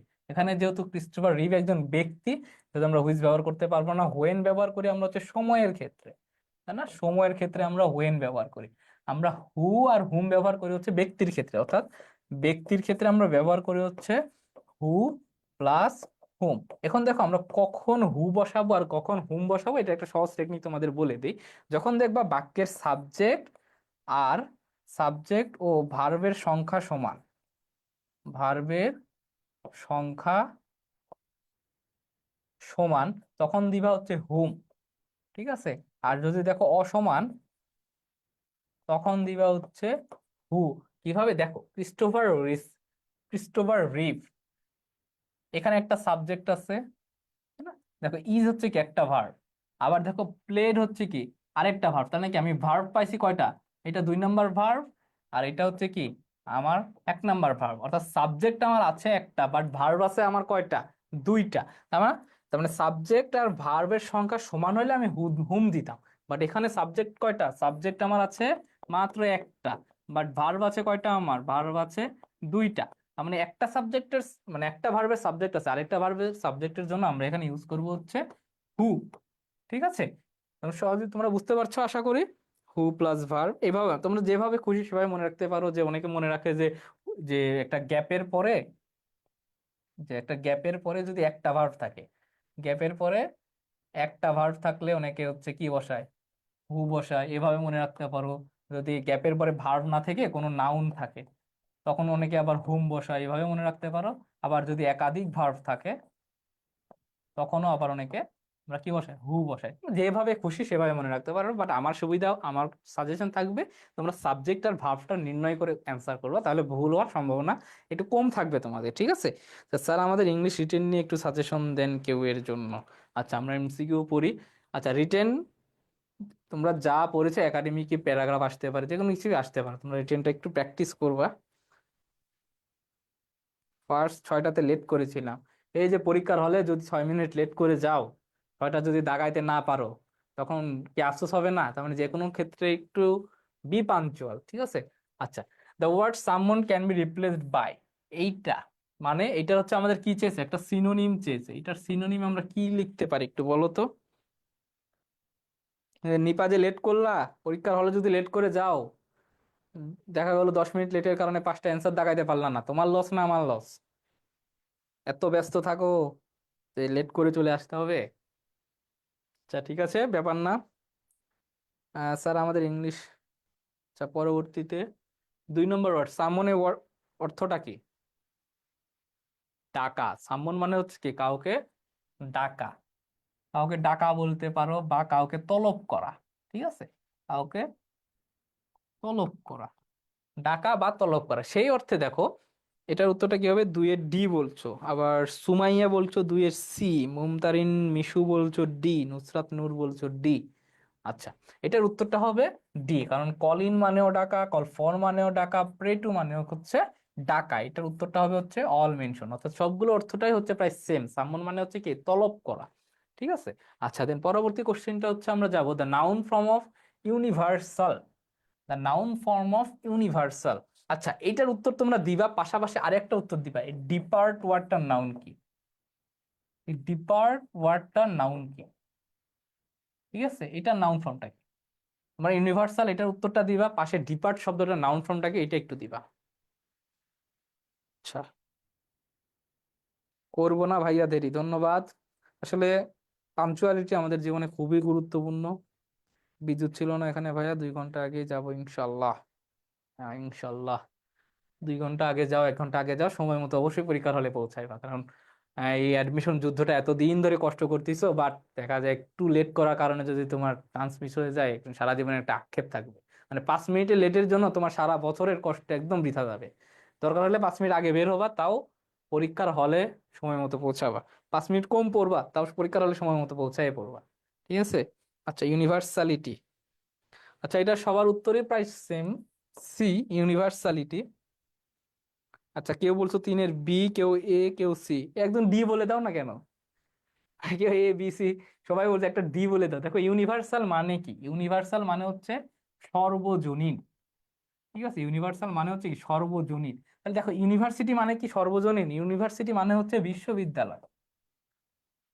আমরা জানি যে বিশ্ববিদ্যালয় তোমরা কয়দিন পর ভর্তি হবা। ইউনিভার্স মানে হচ্ছে বিশ্ব, ইউনিভার্স মানে হচ্ছে বিশ্ব, এটা আসলে নাউন ফর্ম না। ইউনিভার্সালিটি এটা হচ্ছে তোমাদের নাউন ফর্ম, অর্থাৎ সর্বজনীনতা। সর্বজনীন অর্থাৎ ইউনিভার্সাল, যার অর্থ হচ্ছে ইউনিভার্সালিটি। এটা হচ্ছে কি সর্বজনীনতা। মাথা ঘুরাই প্রশ্ন দেখে, এ মাথা ঘুরানোর ওষুধ খাও তুমি। আচ্ছা এই ডিপার্ট, এই ডিপার্টের নাউন ফর্ম, অনেকে দেখবা ডিপার্টের নাউন ফর্মটা লেখে হচ্ছে ডিপার্টমেন্ট, অনেকে লেখে হচ্ছে ডিপার্টমেন্ট। এটা পুরোপুরি ভুল। কারণ দেখো ডিপার্ট মানে কি, ডিপার্ট মানে কোনো কিছু ত্যাগ করা। ডিপার্ট মানে ত্যাগ করা বা কোনো কিছু ছেড়ে যাওয়া, তাই না? এই ছেড়ে যাওয়া এই অর্থে আমরা ডিপার্ট ইউজ করি, বাট ডিপার্টমেন্ট কি সেই অর্থে আমরা ইউজ করি? করি না। কিন্তু সেম কোশ্চেন দেখো, ইউনিভার্সাল মানে সর্বজনীন, আর ইউনিভার্সিটি কি আমরা সর্বজনীন অর্থে ইউজ করি? না, করি না। তার মানে আমাদের দেখতে হবে যে একটা একটা ওয়ার্ড যখন দিবে, সেই ওয়ার্ডের নাউন ফর্ম বা অ্যাডভার্ব ফর্ম বা অ্যাডজেক্টিভ ফর্ম যেটাই চাক, আমাকে অবশ্যই দেখতে হবে সেই ওয়ার্ডের সাথে মিল রেখে যেন তার নাউন বা অ্যাডভার্ব ফর্মটা আমরা করি। তাই এই ডিপার্টের নাউন ফর্মটা হচ্ছে কি ডিপার্চার। না এটা নাউন ফর্ম হচ্ছে কি ডিপার্চার। ডিপার্চার মানে হচ্ছে কি ত্যাগ করা। আচ্ছা গুড। ঠিক আছে, তোমরা একটু দেখবা পরবর্তী কোশ্চেনটাতে আমরা যাবো যে my sister didn't know the fact and dash I. এটা খুবই গুরুত্বপূর্ণ। আমরা জানি টপিকটার নাম হচ্ছে এগ্রিমেন্ট, অর্থাৎ affirmative negative agreement. Affirmative negative এগ্রিমেন্টের যে কোশ্চেনটা, তাই না? অ্যাফার্মেটিভ নেগেটিভ এগ্রিমেন্টের কোশ্চেনটা এসেছে, তোমরা একটু দেখো তো। জরুরি তেঁতুলের শরবত খান ভাই। তেঁতুলের শরবত খাবা? নেইদার ডিড আই বলছো একজন, নেইদার নিউ আই বলছো একজন। উত্তরটা কি হবে একটু বলো তো। এটা কি নিউ আই হবে, না ডিড আই হবে, না কি হবে? সি বলছো, অনেকে সি বলছো। আর 4-এর ডি বলছো অনেকে। আচ্ছা my sister didn't know the fact dash I, এটা হচ্ছে কি অ্যাফার্মেটিভ নেগেটিভ কোশ্চেন। এটা কেউ সি কেউ ডি, আবারও কেউ সি কেউ ডি, কেউ এ আর বিও বলে দাও, ওরা দুজনও রাগ করবে। ঠিক আছে। আচ্ছা এটার উত্তরটা হবে, আমরা একটু দেখি যে অ্যাফার্মেটিভ নেগেটিভ এগ্রিমেন্টের জিনিসটা কি। যে একজন বলল যে আমার 2টা পেন আছে, তুমি তখন বললে কি, আমারও 2টা পেন আছে। এটা হচ্ছে কি একটা অ্যাফার্মেটিভ কোশ্চেন। আবার আমি যদি বলি আমার কোনো কলম নাই, তুমিও বললে কি আমারও কোনো কলম নাই, এটা হচ্ছে একটা নেগেটিভ কোশ্চেন। অর্থাৎ তোমার পজিটিভ বাক্যের সাথে যখন তুমি সম্মতি প্রকাশ করবে ওটা হচ্ছে অ্যাফার্মেটিভ নেগেটিভ, ওটা হচ্ছে অ্যাফার্মেটিভ। আর হচ্ছে যখন তুমি কোনো নেতিবাচক বাক্যের ক্ষেত্রে তুমি সম্মতি প্রকাশ করো তখন সেটা হচ্ছে কি নেগেটিভ এগ্রিমেন্ট। তো এখানে দেখবো আমরা এটা হচ্ছে কি একটা নট আছে না, মানে নট থাকা মানে কি, নট থাকা মানে হচ্ছে এটা একটা নেগেটিভ। মানে নেগেটিভ এগ্রিমেন্টের রুলস অনুযায়ী আমরা কি জানি যে পরবর্তীতে কমার পর একটা এন্ড থাকে, এন্ড তো সবসময় থাকে, এন্ড এর পরে আমরা কি ইউজ করি, হয় একটা এন্ড এর পর ইউজ করি কি একটা নেইদার প্লাস একটা অক্সিলারি ভার্ব ইউজ করব প্লাস সাবজেক্ট ইউজ করব, অথবা আমরা কি লিখি যে either plus not plus verb, তাই না, নট সাথে অক্সিলারি মানে নট যুক্ত অক্সিলারি ভার্ব ইউজ করি, দেন পরবর্তীতে কি আমরা, সরি এখানে হচ্ছে সাবজেক্ট, সাবজেক্ট প্লাস নট যুক্ত অক্সিলারি ভার্ব, দেন পরবর্তীতে আমরা যুক্ত করি হচ্ছে এইটা, অর্থাৎ একটা নেগেটিভ এগ্রিমেন্টকে আমরা যখন অ্যান্সার করব তখন এন্ড এর পরে neither plus auxiliary verb plus subject এইভাবে অ্যান্সার করতে পারি, অথবা যদি সাবজেক্টটাকে আমরা সামনে নিয়ে আসি তখন কি নট যুক্ত অক্সিলারি ভার্ব প্লাস এই দ্বারা আমরা অ্যান্সার করতে পারি, তাই না। তাহলে এটা সি হবে বলছে 100%, হ্যাঁ এটার অ্যান্সারটা হবে হচ্ছে কি সি, কারণ দেখো এন্ড এর পরে এটা যেহেতু একটা নেগেটিভ এগ্রিমেন্ট, এন্ড এর পরে আমাদের কি আছে একটা নেইদার পেয়েছি, তাহলে নেইদারের পরে আমার সচরাচর কি লাগবে, একটা অক্সিলারি ভার্ব লাগবে। দেখো নিউ কিন্তু কোনো অক্সিলারি ভার্ব না, আমাদের এখানে অক্সিলারি ভার্বটা হচ্ছে কি ডিড, এই জন্য আমরা ডিড নিয়েছি, এরপরে আমাদের সাবজেক্টটা লাগবে, তাহলে সাবজেক্ট। আচ্ছা এটাকে যদি আমি সাবজেক্ট দিয়ে কোশ্চেন করি অর্থাৎ এইদার ব্যবহার করে, তাহলে এটার উত্তরটা কি হইতো একটু লেখো তো তোমরা। আমরা যদি এই মানে নেইদার ইউজ না করে আমরা এইদার ইউজ করতে যাই, মানে সাবজেক্টটা শুরুতে নিয়ে আসতে যাই, তাহলে এটা উত্তরটা কি হতো, মানে তোমাদের কিন্তু কোশ্চেনে দুই ভাবে থাকতে পারে, ঠিক আছে।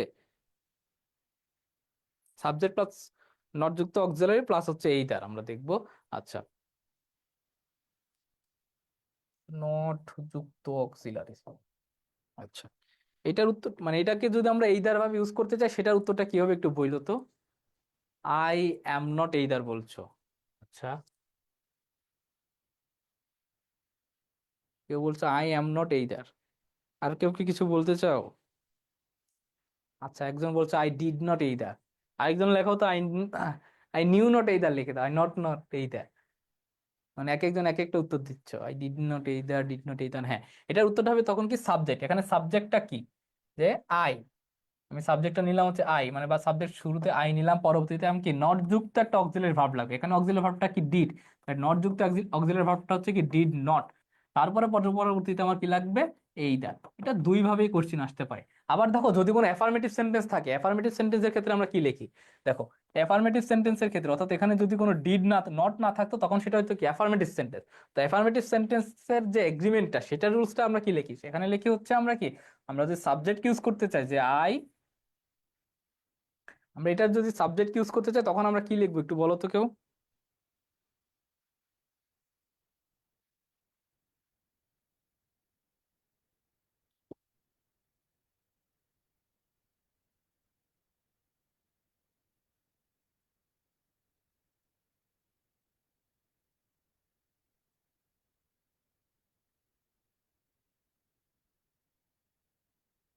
এটাকে আমরা কিভাবে লিখতে পারি, দুইটা ভাগে লিখতে পারি না, একটা এন্ড এর পরে সাবজেক্টও থাকতে পারে, আবার এন্ড এর পরে হচ্ছে কি থাকতে পারে, একটা সো থাকতে পারে। তোমরা যারা পড়েছো এটা রুলসটা একটু বলো তো, আমি তোমাদের থেকে একটু শিখবো। এটা কি লিখছে, নাস এন এস খালিদ হোসেন কে, আচ্ছা আই ডিড টু, অর্থাৎ যদি যখন আমাদের সাবজেক্ট থাকবে তখন সাবজেক্টের পরে একটা অক্সিলারি ভার্ব লিখবো, তার পরবর্তীতে আমরা কি লিখবো টু অথবা অলসো, তাই না। আর যদি আমরা শুরুতে সো নিয়ে আসতে চাই তখন আমরা কি লিখবো, এখানে একটা auxiliary verb then plus subject, অর্থাৎ দুইটা ভাবে কোশ্চিন আসতে পারে, তোমাদের নেগেটিভ এগ্রিমেন্টও আসতে পারে, অ্যাফার্মেটিভ এগ্রিমেন্টও আসতে পারে, তাই না। তো এই জিনিসটা তোমরা একটু মাথায় রাখবা যে নেগেটিভ এগ্রিমেন্টের ক্ষেত্রে আমরা নেইদার ইউজ করি, নেইদার ইউজ করলে নেইদারের পর অক্সিলারি ভার্ব দেন সাবজেক্ট, আর যদি আমরা শুরুতে সাবজেক্ট না আসি তাহলে নট যুক্ত অক্সিলারি ভার্ব প্লাস এইদার। আর অ্যাফার্মেটিভ এর ক্ষেত্রে আমরা কি ইউজ করি যে এন্ড এর পরে একটা যদি সাবজেক্ট ইউজ করিস প্রথমে, তাহলে কি হবে সেখানে প্রথমে অক্সিলারি ভার্ব দেন টু অথবা অলসো, আর শুরুতে যদি সো নিয়ে আসি তাহলে অক্সিলারি ভার্ব প্লাস পরবর্তীতে সাবজেক্ট লাগবে। আচ্ছা আশা করি তোমরা বুঝতে পেরেছো। আচ্ছা দেন পরবর্তীতে দেখবো যে doctor who স্পেশালাইজেস in study of brain disease, এইটার অ্যান্সারটা কি হবে? এটা হচ্ছে আমরা কি জানি যে ওয়ান ওয়ার্ড সাবস্টিটিউশন পড়ছো না, এইটার ওয়ান ওয়ার্ড সাবস্টিটিউশন, মানে এই ওয়ান ওয়ার্ড সাবস্টিটিউশন থেকে কোশ্চেন গুলো আসে, এটার উত্তরটা কি হবে?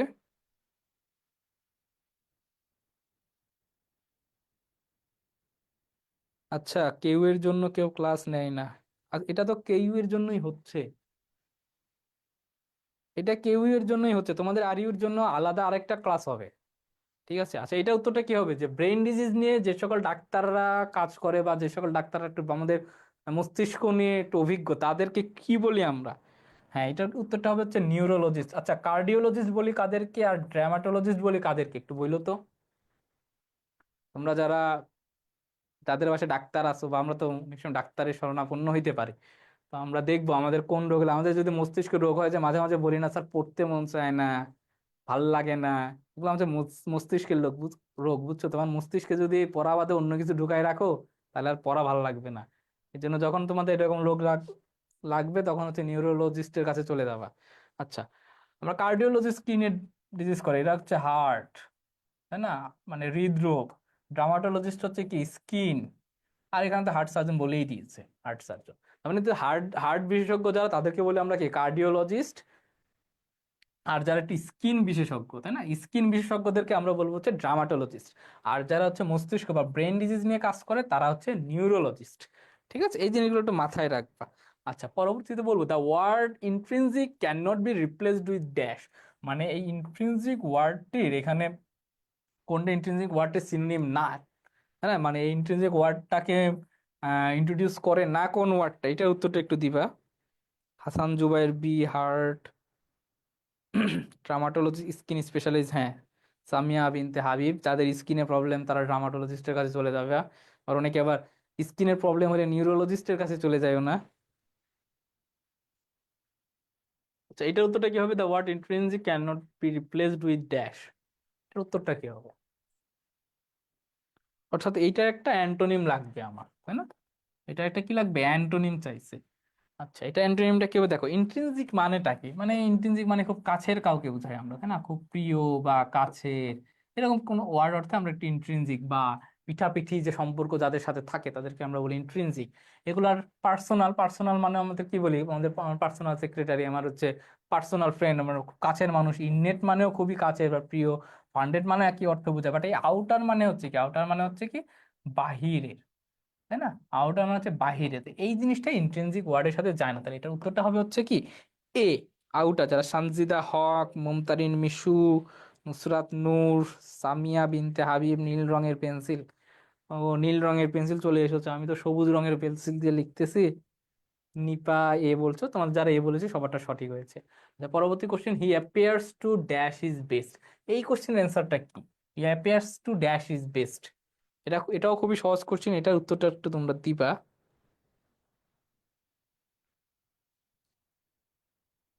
আচ্ছা, সাদিয়া আফরিন উত্তর করেছো, এটার উত্তরটা একটু দিবা। হি অ্যাপিয়ার্স টু সাত।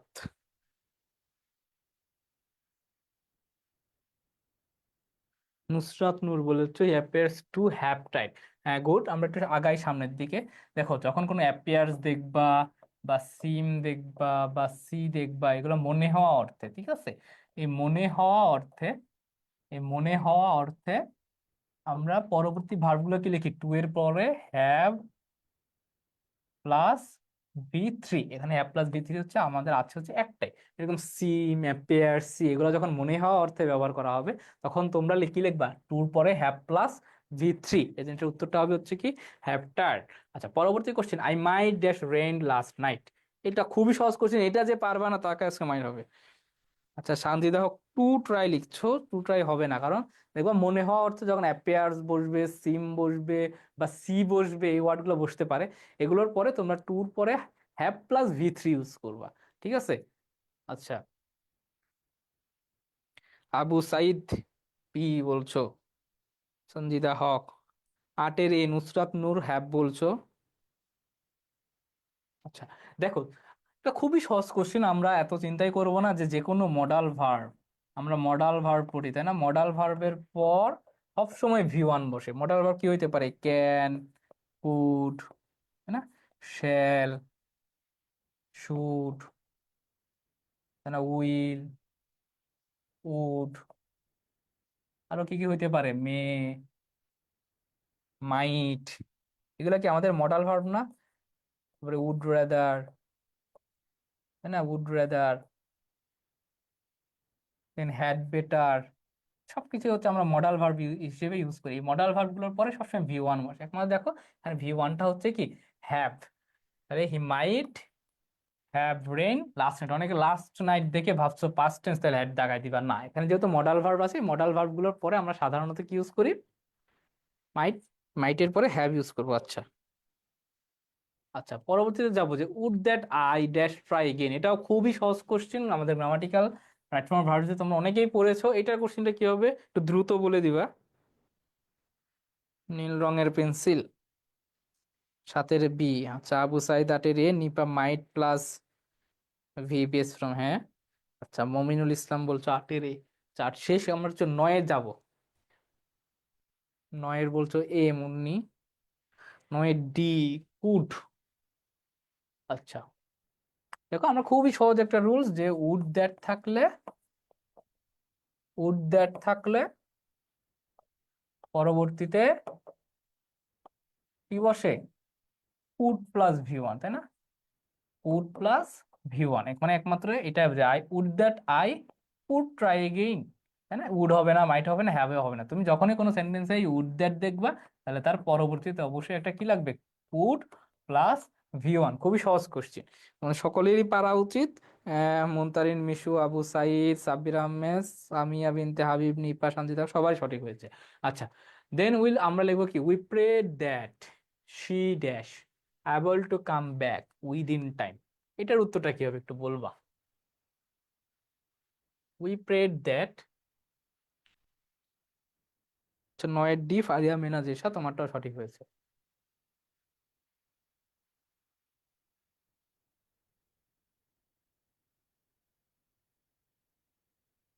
উড বি, সবাই বলছে উড বি, দশের বি মুন্নি, এমডি কিবরিয়া, সবাই ডি বলছো। আচ্ছা, উডবি বলছো, হ্যাঁ তোমরা যারা উডবি বলছো তোমাদের সবারটাই সঠিক হয়েছে। হ্যাঁ, প্রথমত দেখো এই যেখানে প্রেড আছে, তাই না, এই প্রেডটা কি পাস্ট টেন্সে আছে। আমরা সিকোয়েন্স অফ টেন্স অনুযায়ী পড়েছি না, যে এক পাশে যদি আমার পাস্ট টেন্স থাকে অবশ্যই পরবর্তী পাশে আমাদের পাস্ট লাগবে। এই উইলটা সেজন্য আমার আগেই হবে না, এটা আমার বাদ। দেখো উড, উড কুড, যে কোনো মডাল ভার্ব আসলে কখনো একা বসে না, মডাল ভার্বের পর অবশ্যই একটা ভি ওয়ান লাগবে। এখানে কোনো ভি মানে ভার্ব নাই। এবার দেখো হ্যাভ আছে, হ্যাভ থাকলে কি হয়, পরবর্তীতে একটা ভি থ্রি লাগবে, এখানে কোনো ভি থ্রি নাই। তাহলে এটার উত্তরটা হবে হচ্ছে কি উড বি। অর্থাৎ উড আছে, একটা মডাল ভার্ব আছে, তার পরবর্তীতে একটা ভি ওয়ানও আছে। তাহলে কি হবে, যে we prayed that she would be able to come back within time. তাহলে কেন অন্য অপশন গুলো হইলো না, দেখো এখানে হচ্ছে পাস্ট টেন্স আছে, সিকোয়েন্স অফ টেন্স অনুযায়ী আমরা এক পাশে পাস্ট থাকলে অপর পাশে পাস্ট লাগবে, সেজন্য উইলটা কাটা। পরবর্তীতে দেখো সি নাম্বার উড আছে, অর্থাৎ যে কোনো মডাল ভার্ব আসলে কি হয় না, কোনো বেস ফর্ম ছাড়া একা বসে না সে। তাহলে এটার পরে কোনো ভার্ব যেহেতু নাই, সেজন্য আমরা এটাও নিতে পারছি না। আবার দেখেন এখানে উড হ্যাভ লিখছে, ভালো কথা, বাট হ্যাভ এর পরে তো অবশ্যই, হ্যাভ এজ এর পরে তো অবশ্যই একটা ভি থ্রি লাগবে, তো এখানে সেই ভি থ্রিটা নাই, সেজন্য এটার উত্তরটা হবে হচ্ছে বি। আচ্ছা, উড বি, তোমরা যারা উড বি লিখেছো, ফারিয়া মেহনাজ ঈশা সবারটাই সঠিক হয়েছে। আচ্ছা, if she has time she dash them next week, এটা কি আমাদের কন্ডিশনালের রুলস, তাই না, কন্ডিশনাল সেন্টেন্সে। তাহলে কন্ডিশনাল সেন্টেন্স আমরা কয়টা পড়েছিলাম, তিনটা, ফার্স্ট, সেকেন্ড, আর হচ্ছে কি third. First conditional, second conditional, third conditional, খুবই বাচ্চাকালের পড়া এগুলো, আসলে এখন পড়ানোর সময়ও না। এটার উত্তরটা কি হবে একটু বলবা। 11 এ বলছো, সঞ্জিতা হক, উড বি তো হবে। হ্যাঁ, আচ্ছা, if she has time she dash them next week, এটা বলছো ডি। 11 ডি, 11 ডি, 11 ডি, সবাই বলছে 11 ডি হবে। First conditional, second conditional, third condition, আমরা আরেকটা পড়েছিলাম জিরো কন্ডিশনাল, তাই না, বিভিন্ন কন্ডিশনাল রুলস আমরা পড়েছি। আচ্ছা দেখো, ওইখানে দেখো লেখা আছে কি, যে হি if she has time, has time বলতে এখানে আছে হচ্ছে কি প্রেজেন্ট টেন্স, তাই না, এখানে আসে হচ্ছে কি প্রেজেন্ট টেন্স। তো প্রেজেন্ট টেন্স অনুযায়ী আমাদের দুইটা কন্ডিশনাল সেন্টেন্স হইতে পারে, একটা হচ্ছে জিরো কন্ডিশনাল হইতে পারে, আবার ফার্স্ট কন্ডিশনাল হইতে পারে। তো যদি জিরো কন্ডিশনাল হয় তাহলে পরবর্তীতে আমার কি থাকবে, পরবর্তীতে আমার প্রেজেন্ট টেন্স থাকবে। আর যদি ফার্স্ট কন্ডিশনাল হয় পরবর্তীতে আমার উইল প্লাস ভি ওয়ান থাকবে, তাই না। এখন আমরা দেখবো কোনটা মিলে আমাদের। দেখো এই নাম্বারটাতে উইল বি লিখছে, দেখো যে কোনো বি এর পরে, যে কোনো বি এর পরে ভি থ্রি হয়, এখানে দেখো ভি ওয়ান লিখছে, তাই এটা আমার কাটা। আবার দেখো এটা যেহেতু আমার একটা প্রেজেন্ট টেন্সে আছে, আর এখানে লিখছে কি উড, এটাতেও লিখছে উড, তাহলে এই দুইটাও আমার কাটা। তাহলে এখানে উত্তরটা হবে একমাত্র হচ্ছে ডি নাম্বারটা, অর্থাৎ ফার্স্ট কন্ডিশনাল মানে প্রেজেন্ট টেন্স যদি পূর্বের ক্লজে পাও, দুইটা হইতে পারে, একটা জিরো কন্ডিশনাল হইতে পারে, ফার্স্ট কন্ডিশনাল হইতে পারে। জিরো কন্ডিশনালের ক্ষেত্রে আমরা পরবর্তী ক্লজটাতে কি লিখি, যে একটা প্রেজেন্ট টেন্স লিখি, অর্থাৎ ভি ওয়ান লিখি। আর যদি ফার্স্ট কন্ডিশনালের রুলস অ্যাপ্লাই করতে যাও তাহলে উইল প্লাস ভি ওয়ান লিখি। এখন দেখো এটাও অপশনে থাকতে পারতো, এটাও থাকতে পারতো, তাহলে অপশনে সাধারণত যে কোনো একটাই পাবা তোমরা। তো সেই অনুযায়ী এই জিরো কন্ডিশনাল নিয়ম অনুযায়ী এটা উত্তরটা হবে হচ্ছে কি ডি। তোমরা বুঝতে পেরেছো আমার কথা? হ্যাঁ, present tense plus future tense হওয়ার কথা, বাট দেখো জিরো কন্ডিশনাল নিয়ম তো তোমরা জানো। তো সেই অনুযায়ী এটার উত্তরটা হবে হচ্ছে কি ভিজিটস, আর অন্যগুলো আসলে গ্রামাটিক্যালি ইনকারেক্ট। আচ্ছা, পরবর্তীটা হচ্ছে আমরা দেখবো যে সিইং ইজ ড্যাশ, এটাও পারার কথা, প্রচুর কোশ্চেন আসে এটা নিয়ে, এটা থেকে। 11 ডি হবে। আচ্ছা, নীল রঙের পেন্সিল এ বলেছো, তোমারটা একটু ভুল হয়েছে। আচ্ছা, 12 নম্বরটা কি হবে একটু বলবা তোমরা? Seeing is dash, seeing is dash, 12 নম্বরটা। এমডি মিনার ইসলাম বলছো মুনতাহির মিশু, 12 নম্বর কি হবে? তুমি পারো না, আরেকজনকে জিজ্ঞেস করো। পরীক্ষার হলে কি এভাবে জিজ্ঞেস করতে পারবা অ্যাডমিশনে? উইলের পর ভি ওয়ান নাই, দেখি নাই, হ্যাঁ এগুলাই আমাদের দেখতে হবে, বুঝছো? আচ্ছা, তাহলে 12 নম্বরটা উত্তর হবে হচ্ছে seeing is believing.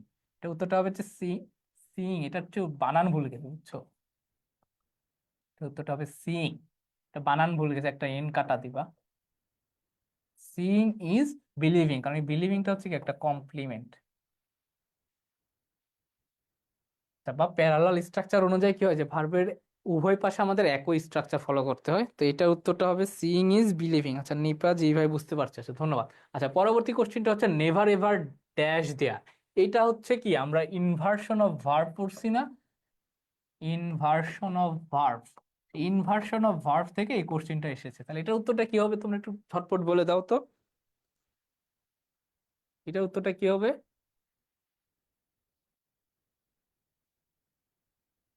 Will she গো, একজন বলছো উইল শি গো। দেখো ইনভার্সন অফ ভার্বের ক্ষেত্রে তিনটা কথা তোমরা মাথায় রাখবা, যে যে কোনো নেগেটিভ অ্যাডভার্ব, নেগেটিভ অ্যাডভার্ব অথবা অনলি প্লাস প্রিপোজিশন অথবা সো প্লাস অ্যাডভার্ব কিংবা অ্যাডজেক্টিভ, এই তিনটা দ্বারা যখন বাক্য শুরু হবে, এগুলো দ্বারা, এগুলো দ্বারা কোনো বাক্য শুরু হলে, এগুলো দ্বারা কোনো বাক্য শুরু হলে পরবর্তী স্ট্রাকচারটা কি হবে?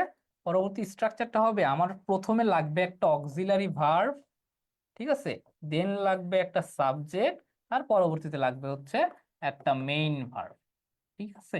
তার মানে কি আমার তিনটা কথা, ইনভার্সন অফ ভার্ব দেখো বইয়ে বিশাল বড় নিয়ম লিখেছে, তোমরা তিনটা কথা মনে রাখবা, যে নেগেটিভ অ্যাডভার্ব, নেগেটিভ অ্যাডভার্ব কোনগুলো? Never, hardly, seldom, rarely, no sooner, এই ওয়ার্ডগুলোতে নেগেটিভ অ্যাডভার্ব, এগুলো তোমরা জানো।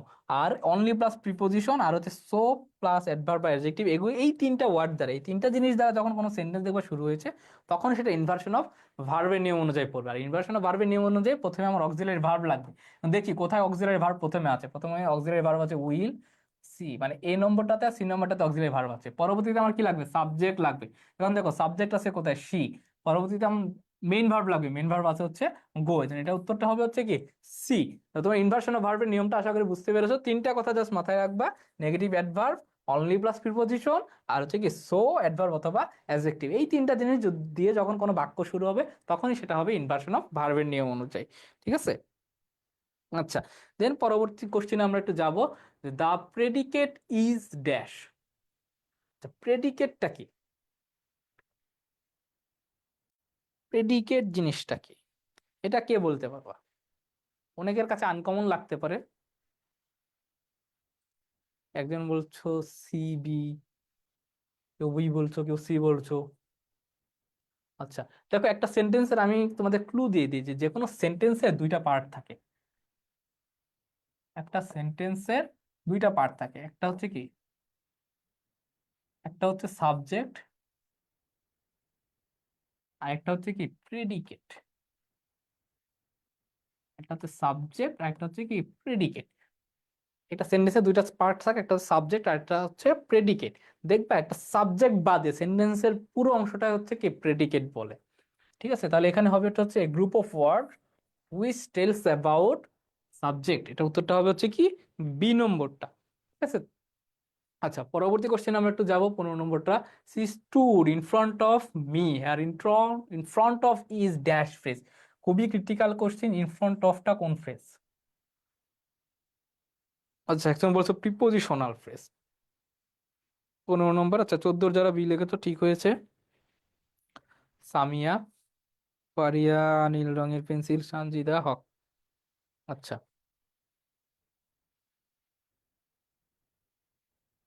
বলছো প্রিপোজিশনাল ফ্রেজ, প্রিপোজিশনাল ফ্রেজ, হ্যাঁ। এটা হচ্ছে, দেখবা প্রিপোজিশনাল ফ্রেজ চেনা খুবই সহজ বুদ্ধি হচ্ছে প্রিপোজিশন দ্বারা শুরু হয়ে আবার প্রিপোজিশন দ্বারা শেষ হয়েছে, এগুলাকে বলা হয় হচ্ছে প্রিপোজিশনাল ফ্রেজ। এগুলাকে বলা হচ্ছে কি প্রিপোজিশনাল ফ্রেজ। কিন্তু দেখো এই সেম জিনিসটা যদি আমার আন্ডারলাইন করা থাকতো মি পর্যন্ত, তখন এটা কোন ফ্রেজ হইতো বলো তো? আমি যদি বলতাম হি stood in front of me, পুরোটা যদি আন্ডারলাইন করা থাকতো, তাহলে এইটা কোন ফ্রেজ একটু বলবা তোমরা?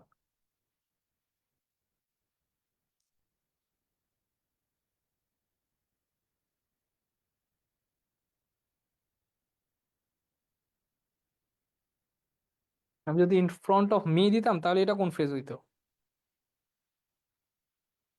আচ্ছা, দেখো, যদি আমি যখন শুধু লিখলাম ইন ফ্রন্ট অফ মি, এটা হচ্ছে একটা প্রিপোজিশন। বাট যদি থাকতো ইন ফ্রন্ট অফ মি, এটা হইতো একটা অ্যাডভার্বিয়াল ফ্রেজ। ঠিক আছে, কারণ হি স্টুড, সে কোথায়, কোথায় কখন কিভাবে কেন, তাই না? কোথায়, কখন, কিভাবে এবং কেন, এই চারটা দ্বারা যখন তুমি উত্তর পাবা তখন সেগুলো হবে হচ্ছে অ্যাডভার্বিয়াল ফ্রেজ। বুঝতে পারছো? যে he stood where in front of me, মানে ইন ফ্রন্ট অফ মি পুরোটা থাকলে সে অ্যাডভার্বিয়াল ফ্রেজ, বাট যখন শুধু ইন ফ্রন্ট অফ দিব তখন সেটা হচ্ছে একটা প্রিপোজিশনাল ফ্রেজ। আচ্ছা, গুড। অ্যাডভার্ব হতো, নুসরাত নূর বলছে অ্যাডজেক্টিভ না, অ্যাডজেক্টিভ হইতো না, কারণ অ্যাডজেক্টিভ হইতে গেলে অবশ্যই তাকে নাউন অথবা প্রোনাউনকে মডিফাই করতে হবে।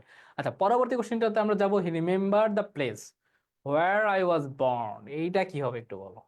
মানে হোয়ার আই ওয়াজ বর্ন, এইটা কোন ক্লজ? এইটা কোন ক্লজ? এটা কি নাউন, এটা কি প্রিপোজিশন, এটা কি অ্যাডজেক্টিভ, নাকি এটা অ্যাডভার্ব?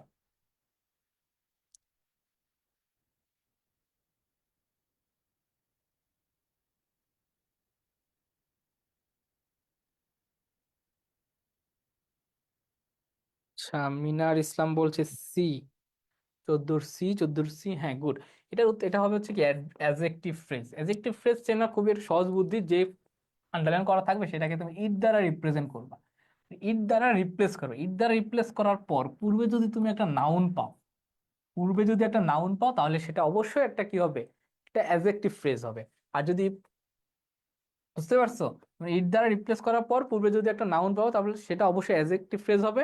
আর তাছাড়া আমি সবসময় বলি যে তোমরা একটু অর্থভিত্তিক পড়াশোনা করবা, যে অর্থ দেখে যে দ্য প্লেস ওয়ার্ডটা, এই দ্য প্লেস ওয়ার্ডটাকে মডিফাই করছে হচ্ছে হোয়ার আই ওয়াজ বর্ন, এটা উত্তরটা হবে হচ্ছে কি অ্যাডজেক্টিভ ফ্রেজ। আচ্ছা, নিপা সবাই সঠিক উত্তর। আচ্ছা, দেন পরবর্তীতে ফর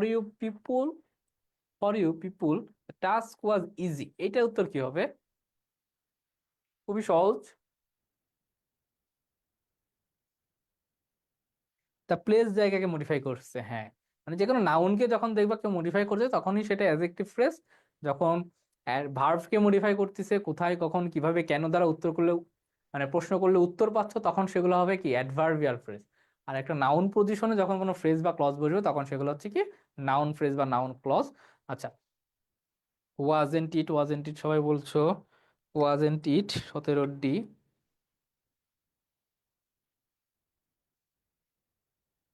আচ্ছা, 17 বি হবে না ডি হবে একটু ভালো করে বলো কেউ।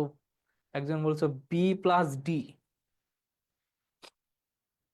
দেখো, খুবই সিলি কোশ্চেন এখানে। দেখো, সবগুলো ট্যাগ কোশ্চেনের শেষে আমার কি লাগবে? অবশ্যই একটা কোশ্চিন মার্ক লাগবে। দেখো, ওয়াজেন্ট ইট, এখানে কোনো কোশ্চিন মার্ক নাই, তাই এই দুইটা আমার আগেই কাটা, তাই না? এই দুইটা আমার আগেই কাটা, এখানে কোনো কোশ্চিন মার্কস নেই। পরবর্তীতে দেখো, আমার সাবজেক্ট তো আছে ইট, ইট যেহেতু সিঙ্গুলার, আমার ভার্বটাও কি লাগবে? সিঙ্গুলার লাগবে। সেক্ষেত্রে তো আর ভার্ব হচ্ছে ওয়্যার বসতে পারে না, তাই না? মানে এটাও আমার কাটা, দেন এটা উত্তরটা হবে হচ্ছে কি ডি নাম্বারটা, for you people the task was easy. The টাস্কে হচ্ছে কি ইট, আর ওয়াজটা হচ্ছে কি আমার অক্সিলারি ভার্ব, তাহলে এটা কি হবে যে ওয়াজেন্ট ইট। ঠিক আছে। আচ্ছা, দেন পরবর্তী কোশ্চেন আমরা যাব, যে come in Jerry I said if you are allowed to be away this dash, এটা কি লেটলি হবে, লেট হবে, ডিলে হবে, নাকি ডিলেড টাইম হবে? এটাও কিন্তু আমাদের টেক্সট বুকের কোশ্চেন, তাই না? এটাও আমাদের টেক্সট বুকের কোশ্চেন, আমাদের টেক্সট বুক রিলেটেড কোশ্চেন। তার মানে এই কোশ্চেনটা কি হবে? কেউ বলছো ডি হবে, এটা হবে কি লেট। নিশাদ, সরি কি নুসরাত জাহান বলছো লেট। আর কে কি উত্তর করো? নুসরাত নূর বলছো বি, লেট। আচ্ছা, দেখো এটাও আমাদের টেক্সট বইয়ের কোশ্চেন। এটার উত্তরটা হবে হচ্ছে কি লেট, যে if you are allowed to be away this late, তাই না? এটা আমাদের টেক্সট বইয়ের কোশ্চেন, তোমরা জানো আমাদের হুবহু টেক্সট বই থেকে এসেছে। পরবর্তী কোশ্চেনে আমরা একটু যাবো, যে some of your friends do not dash you on certain issue, এটা আমাদের কি অ্যাপ্রোপ্রিয়েট প্রিপোজিশন থেকে এসেছে, তাই না? অ্যাপ্রোপ্রিয়েট প্রিপোজিশন, অ্যাপ্রোপ্রিয়েট প্রিপোজিশনের অ্যাগ্রির ক্ষেত্রে আমরা বিভিন্ন জায়গায় বিভিন্ন জিনিস ব্যবহার করি। এটার উত্তরটা কি হবে? 19-এর একজন লেখছে ডি। আচ্ছা, দেখো অ্যাগ্রির ক্ষেত্রে আমরা ব্যক্তি বুঝালে, মানে অ্যাগ্রির পরে ব্যক্তি বুঝালে আমরা কি লিখি? উইথ, তাই না? ব্যক্তি বোঝালে উইথ, কোনো প্রপোজালের ক্ষেত্রে টু, বা অন্য কিছুর ক্ষেত্রে আমরা অন বা এগুলো ইউজ করি। তাহলে দেখো এখানে গ্যাপের পরে আমরা একটা অ্যাগ্রি ইউজ করলাম, পরবর্তীতে কি আছে ইউ আছে, ইউটা কি একটা, ইউটা হচ্ছে কি একটা ব্যক্তি। তাহলে ব্যক্তির ক্ষেত্রে অ্যাগ্রির পরে আমরা কি ইউজ করব? অ্যাগ্রি উইথ ইউজ করব। যখন কোনো প্রপোজাল থাকবে, প্রপোজাল থাকলে আমরা কি ইউজ করব? প্রপোজাল থাকলে অন ইউজ করি সাধারণত, বা ডেট টাইম থাকলে এই জিনিসগুলা। আচ্ছা, প্রপোজাল থাকলে টু, সরি, প্রপোজাল থাকতে পারে, আবার হচ্ছে কোনো ফাংশন বা ডেট টাইম থাকতে পারে। ঠিক আছে, এইগুলো থাকলে আমরা অন, প্রপোজাল থাকলে হচ্ছে টু, এই জিনিসগুলো একটু তোমরা মাথায় রাখবা। আচ্ছা, পরবর্তী কোশ্চেনটাতে আমরা একটু যাব, যে লাস্ট কোশ্চেন, যে choose the correct spell word, মানে কোন ওয়ার্ডটা সঠিক। অর্থাৎ স্পেলিং থেকে আর ভোকাবুলারি থেকে আমাদের প্রচুর কোশ্চেন আসে, এই জিনিসটা একটু বলবা, এটার উত্তর কি হবে? আজকে লাস্ট কোশ্চেন এইটা।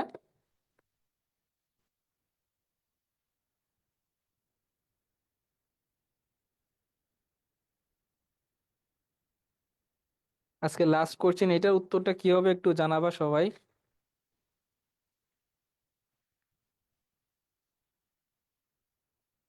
এটার উত্তরটা কি হবে? ইস, বি বলছো অনেকে, বি বলছো, হ্যাঁ। এটার উত্তরটা হবে হচ্ছে কি বি। আচ্ছা, প্রমোট অপ্রেজ একটা পি হবে, আর এক কোম্পানি একটা সি হবে। ঠিক আছে, তো আশা করি তোমাদের দুই সেট কোশ্চিন, এই দুই সেট কোশ্চিন আশা করি তোমরা বাসায় আরো বেশি বেশি এমসিকিউ সলভ করবা। তোমাদের টেক্সট বই এবং গ্রামার দুটাকেই সমান গুরুত্ব দিয়ে এমসিকিউ গুলো সলভ করবো। আশা করি তোমাদের খুলনা বিশ্ববিদ্যালয় সহ সামনের যে বিশ্ববিদ্যালয়গুলো পরীক্ষা রয়েছে, তোমরা সকলেই সফলতার সাথে উত্তীর্ণ হবা। তোমার সকলের জন্য দোয়া রইলো। আসসালামু আলাইকুম, আল্লাহ হাফেজ।